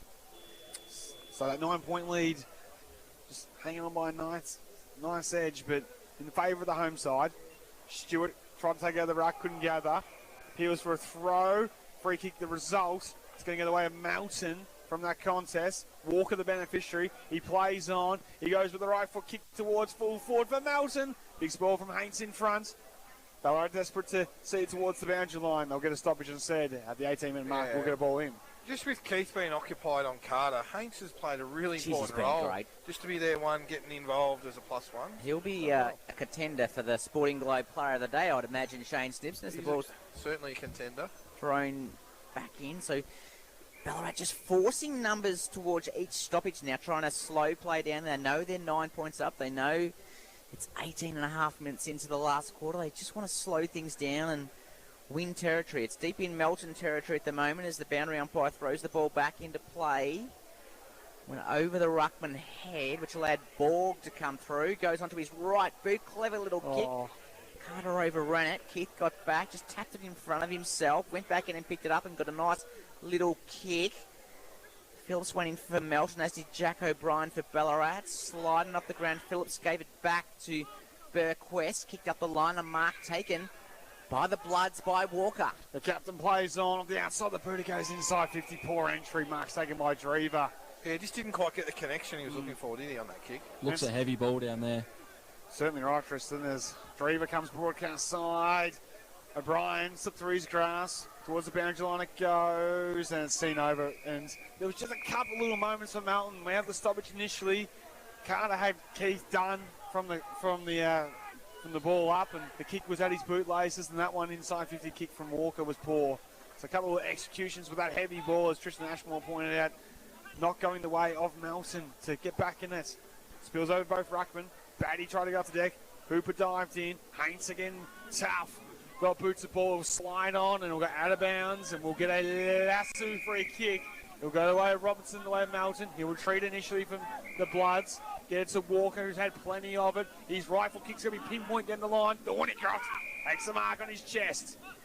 So Austin Thornycroft with it. Will chip it over the top. The target will be Carter. He's unable to get to it, and he knocks it. And the umpire says, lasso free kick. It was over the line. Liam Carter's furious. So did the boundary umpire signal that out of bounds? The field umpire didn't. I don't know if that umpire. Did he signal lasso, did he? That one, the one... They said it went over the line. Free kick to the Swans. That's an unrealistic attempt from Walker. He's saying he touched it. Free kick will go the way of Crouch. 70 from goal. So Brad Crouch, all the experience, just takes his time and finds it targeting Perkins. Short 15. It was about a 7 or 8 metre kick, I would have thought. Perkins comes down on the line and misses the target mark. Taken. Oh, hang on, that's late. That's late. That should have been 50 metres. The umpire's right there too. Right in front of him. Wow. Hasn't been the greatest day for the men in yellow this afternoon. As the ball comes up the line. Good mark taken by Noah Drever. He's done some good things this afternoon. Plays on quickly. He's got a man all by himself. Around 40 metres from goal, and he'll take all the time in the world. Good play from Noah Drever. It's going to be, looks like his brother, Jake, who will line up around 40 metres from goal. Yeah, this will be game over if he kicks this, I would have thought. Regardless, we'll take his 30 and have a shot on goal from here and eat away some precious time in this final term. been lively with a couple of goals. Got the game started with an absolute ripper from the pocket. This more academic. He strikes it well and strikes it home for the Swannies. The double copper's out. He's happy with it. And Ballarat, they have secured the victory this afternoon. Alex Keith has just picked him up like a baby, boys. That was quite hilarious to see. Jake Drever has 3 for the afternoon, and the Swans move to 11 goals, 14-80. Maybe an unassailable lead of 15 points in the dying embers here. 22 minutes gone final term, 15 points on the Metro scoreboard over Melton. There's still potentially 10 minutes, though, in game time left, because we've had 32 minutes, quarters, and lots of stoppages. But you'd think it'd be hard to bring back 3 goals in 10 minutes. It's pretty much going to go perfect here for the Bloods. You feel to storm home in this one. Starts right here in the middle with our man Roger Legrand. So ball to be thrown up. Graham one out. Kicked off the ground. Ball looked like he almost threw that. Umpire said that's okay. Kick off the ground came from Perkins to Simpson. Back to Perkins on the left boot, deep inside 50. Ballarat player's gone down. Richards, 20 metres off the ball, which has allowed Melton to take him up. I don't know what's happened there. There's a bit going on, though. He's running off, too. Look at him, straight to the bench. I don't know whether he's done a hamstring or whatever it is. The end result, though, is Melton have the footy. Brought out to Jack Walker on the wing. Looks for the 1-2. Gets it to Sullivan. Just got the handball away in time to Button. Kick long up the line. Looked as if Fisher was held. Umpire said play on. Farouk just got the ball in front of him. To be able to play, Fisher kind of argues his point with the umpire. So that margin is 15 points in favour of Ballarat on the Metro scoreboard, ticking up to 23 and a half minutes gone. Expect the aggressive hit here from the Bloods if they can get one inside 50, but it's going to be Farouk up against Graham, who's pretty much not lost a knockdown this afternoon as the monster from the Ballarat Swans in D50 this time to do the work. Ball in, shallow throw in. My favourite for Ruja. We've got the fist down. Ball's alive. Fraser will clear. Bouncing ball's tough. Picked up by Quinlan. His hands. Ball's broken up by Melton. Quinlan goes back and wins his own footy. Haynes will clear with the D50 kick. I know what a mark there was Simpson. Walker retreats back towards Hickey. Got a nice block as he pounds a high ball inside 50 again for the Bloods. Fisher from the side. Couldn't take the mark there for Ballarat. Ball's brought to ground though. Stoppage is a good result here to soak up some time. And the umpire says, give it to me, I'll throw it in the air. Tristan, what can you see of Richard? Did you notice what happened? Look, was it like a hamstring or a calf? Or Yeah, it was definitely right upper leg, but not entirely sure the specific details of that one. I'll find out more. Ball thrown in the air. Melton in attack. Fisher, handballed along the ground. Wasn't able to gain any real territory and will play into Ballarat's hands and force another ball up. 24 minutes gone. Maybe a little bit of time left, but 15 points is a fair margin to get in what is very heavy conditions with 20 or 30 players crowded around this ball up. Graham on the hit out. Simpson went in for Ballarat, handballed over his head in no man's land. Drever overran it. Strong tackle laid on Carter, and it'll be another ball up. It's been a gallant performance from both sides in these tough conditions. Looking at the Swans with their a real change in makeup this afternoon. They've still found a way to kick a winning score thus far. Melton finding the good fight though, as we've gone now 25 and a half minutes in the final term. It's a 15-point ball game on the Metro scoreboard. 50 metres out, taking in from Melton. Has to go perfect from here. But Stewart appeared his ruckman umpire said no. Quick kick forward, not required journey to Sullivan. Let it go at the last moment regardless. Picked up there by Maple. Stoppage the result inside defensive 50. Some news from the Central Highlands. You might remember at halftime we spoke about Hepburn-Buninyong. Hepburn won by 1 point. Wow. Kicked 1 goal in the second half. One of the great upsets. And the Borough home. Big news for them. Yep. And only, I think, the second win of the season. That's right. I don't know if they won a game last season, so it's a huge win. Inside 50 here for Melton. Phillips unable to come through with it. Ball's alive. Ballarat try to clear through Fraser. Then go the required journey. Simpson's been superb. He retreats with the hand pass. High kick down the line from Perkins. The quest against O'Brien. Hacked forward there by Simpson. Just a surge kick. Batty went between his legs. Drever, he just turned around and socketed it. The goalkeeper in Walker came the other way against Purtle. He just tried to move forward. O'Brien slides in. Cotter. He went without it. And in the end, territory and a stoppage at half forward is a big win for Ash Bakers, man. They'll be happy with that as we'll throw it up at the 27 mark of the final term. As will Melton, I think, because it was 3-on-1 at one point there in favour of Ballarat. So they were able to just force that stoppage. 15 points the margin, 27 minutes. The scoreboard ticks over. Great roving from Button from Melton. Kicks up the middle in the direction of Faruja. Gosh, Fish has played a terrific second half. He's kind of taken Faruja out of the game to an extent. Very close chicken defence, and he'll be a contender for the Sporting Globe Player of the Day, I'm sure. So Fisher for Ballarat comes out wide, and here's my pick for the player. I reckon Haynes has nearly been best on ground personally. He would be certainly in the top 2 or 3. Kicks up the line, finds Drever, Jake Drever that is, kicks it about 5 metres. Back to Perkins, left boot up the line, direction of Maple. Good spoil over the back from Phillips. It'll be a boundary throw in right in front of the Change Rooms here at Alfredton. So Ballarat holding on by 15 points on the Metro scoreboard. Couple of late goals in this term, giving him that separation that was desperately needed. Coming through the likes of Perkins and Drever. With the ball in, 50 from goal.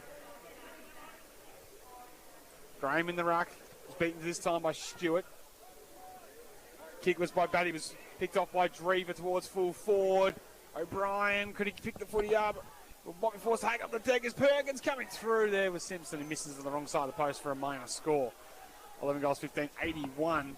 So Melton's 10-5, 65 Cooper Batty as he tried to kick. He cramped up as soon as he got boots the ball. It was Cotter who took the kick out, and he's turned it straight over, kicked it straight to the Swans, who are going to re-enter the 50. Jack O'Brien on the lead on a wet day. Marks very strongly overhead on the lead. Wet conditions, and he'll line up to put the result beyond doubt. Jack O'Brien. Good sticky mitts in these conditions. Like, that's a bullet of a pass from Fraser. Like, that's tough to mark on a dry day. And just had good hands to Jack O'Brien. He should be very happy with that mark, and hopefully he can, for his sake, and cap it up with a third goal of the afternoon. So he'll line up from 30 metres out on an acute angle. Shane Stimson works through his nominees for Sporting Globe Player of the Day. Jack O'Brien for number 3. It comes across the face of goal. It missed everything in the end. It'll be out of bounds on the full, and free kick to Melton. So you look ahead for the Bloods next week. A big game awaits them, of course, against North Ballarat. So long ball down the line. Keith with the spoil comes over the top and sees it out of play. He's just been such a good recruit for them in season 2026 behind the footy. You look at Ballarat in recent seasons, particularly behind the footy, their spine has struggled. To bring him in to straighten them up, it's shown why they're a real premiership contender in season 2026.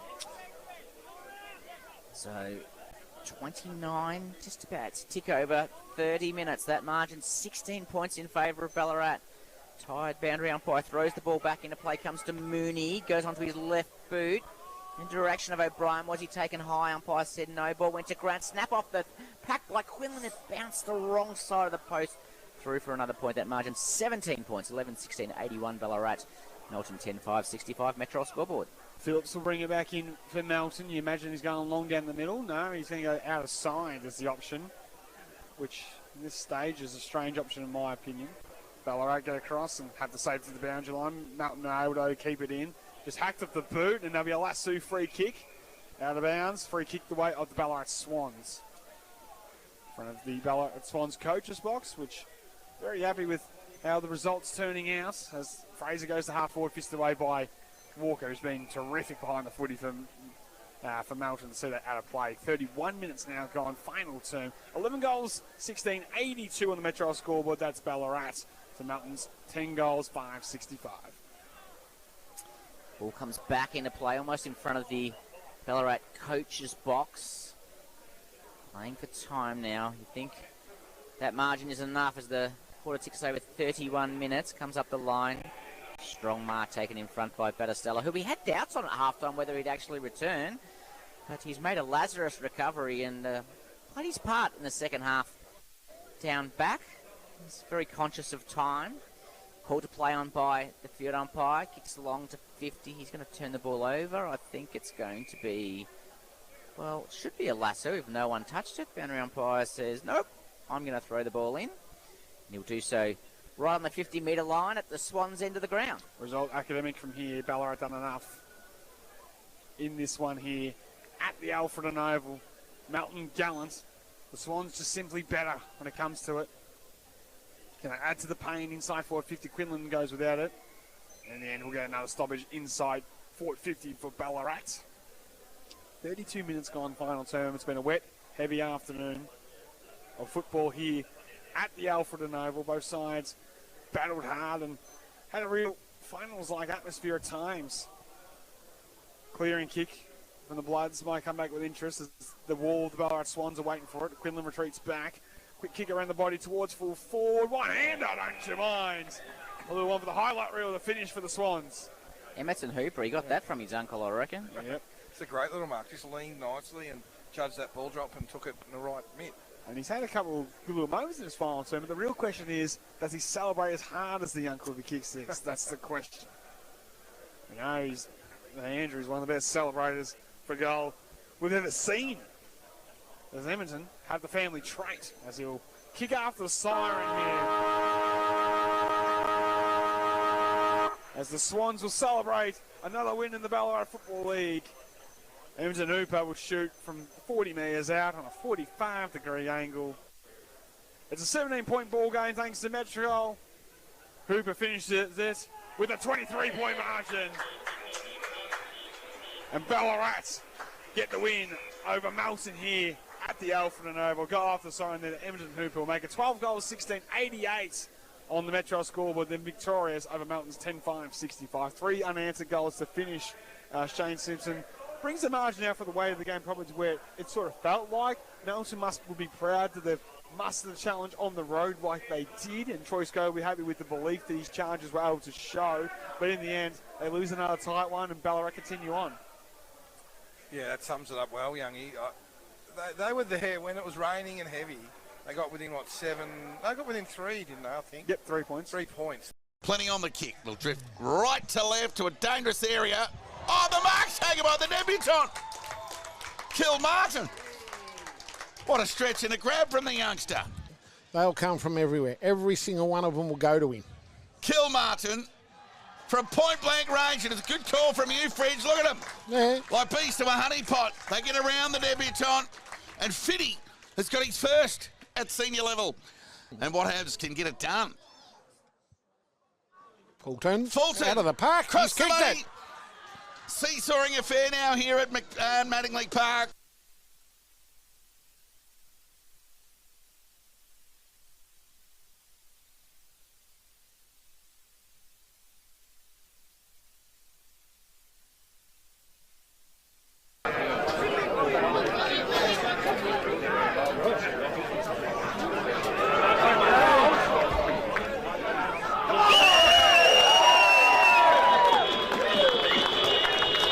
Will take the mark.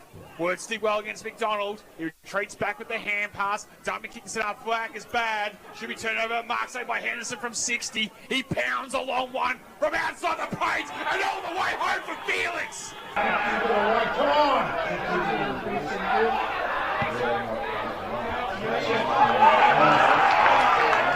Get him, boys.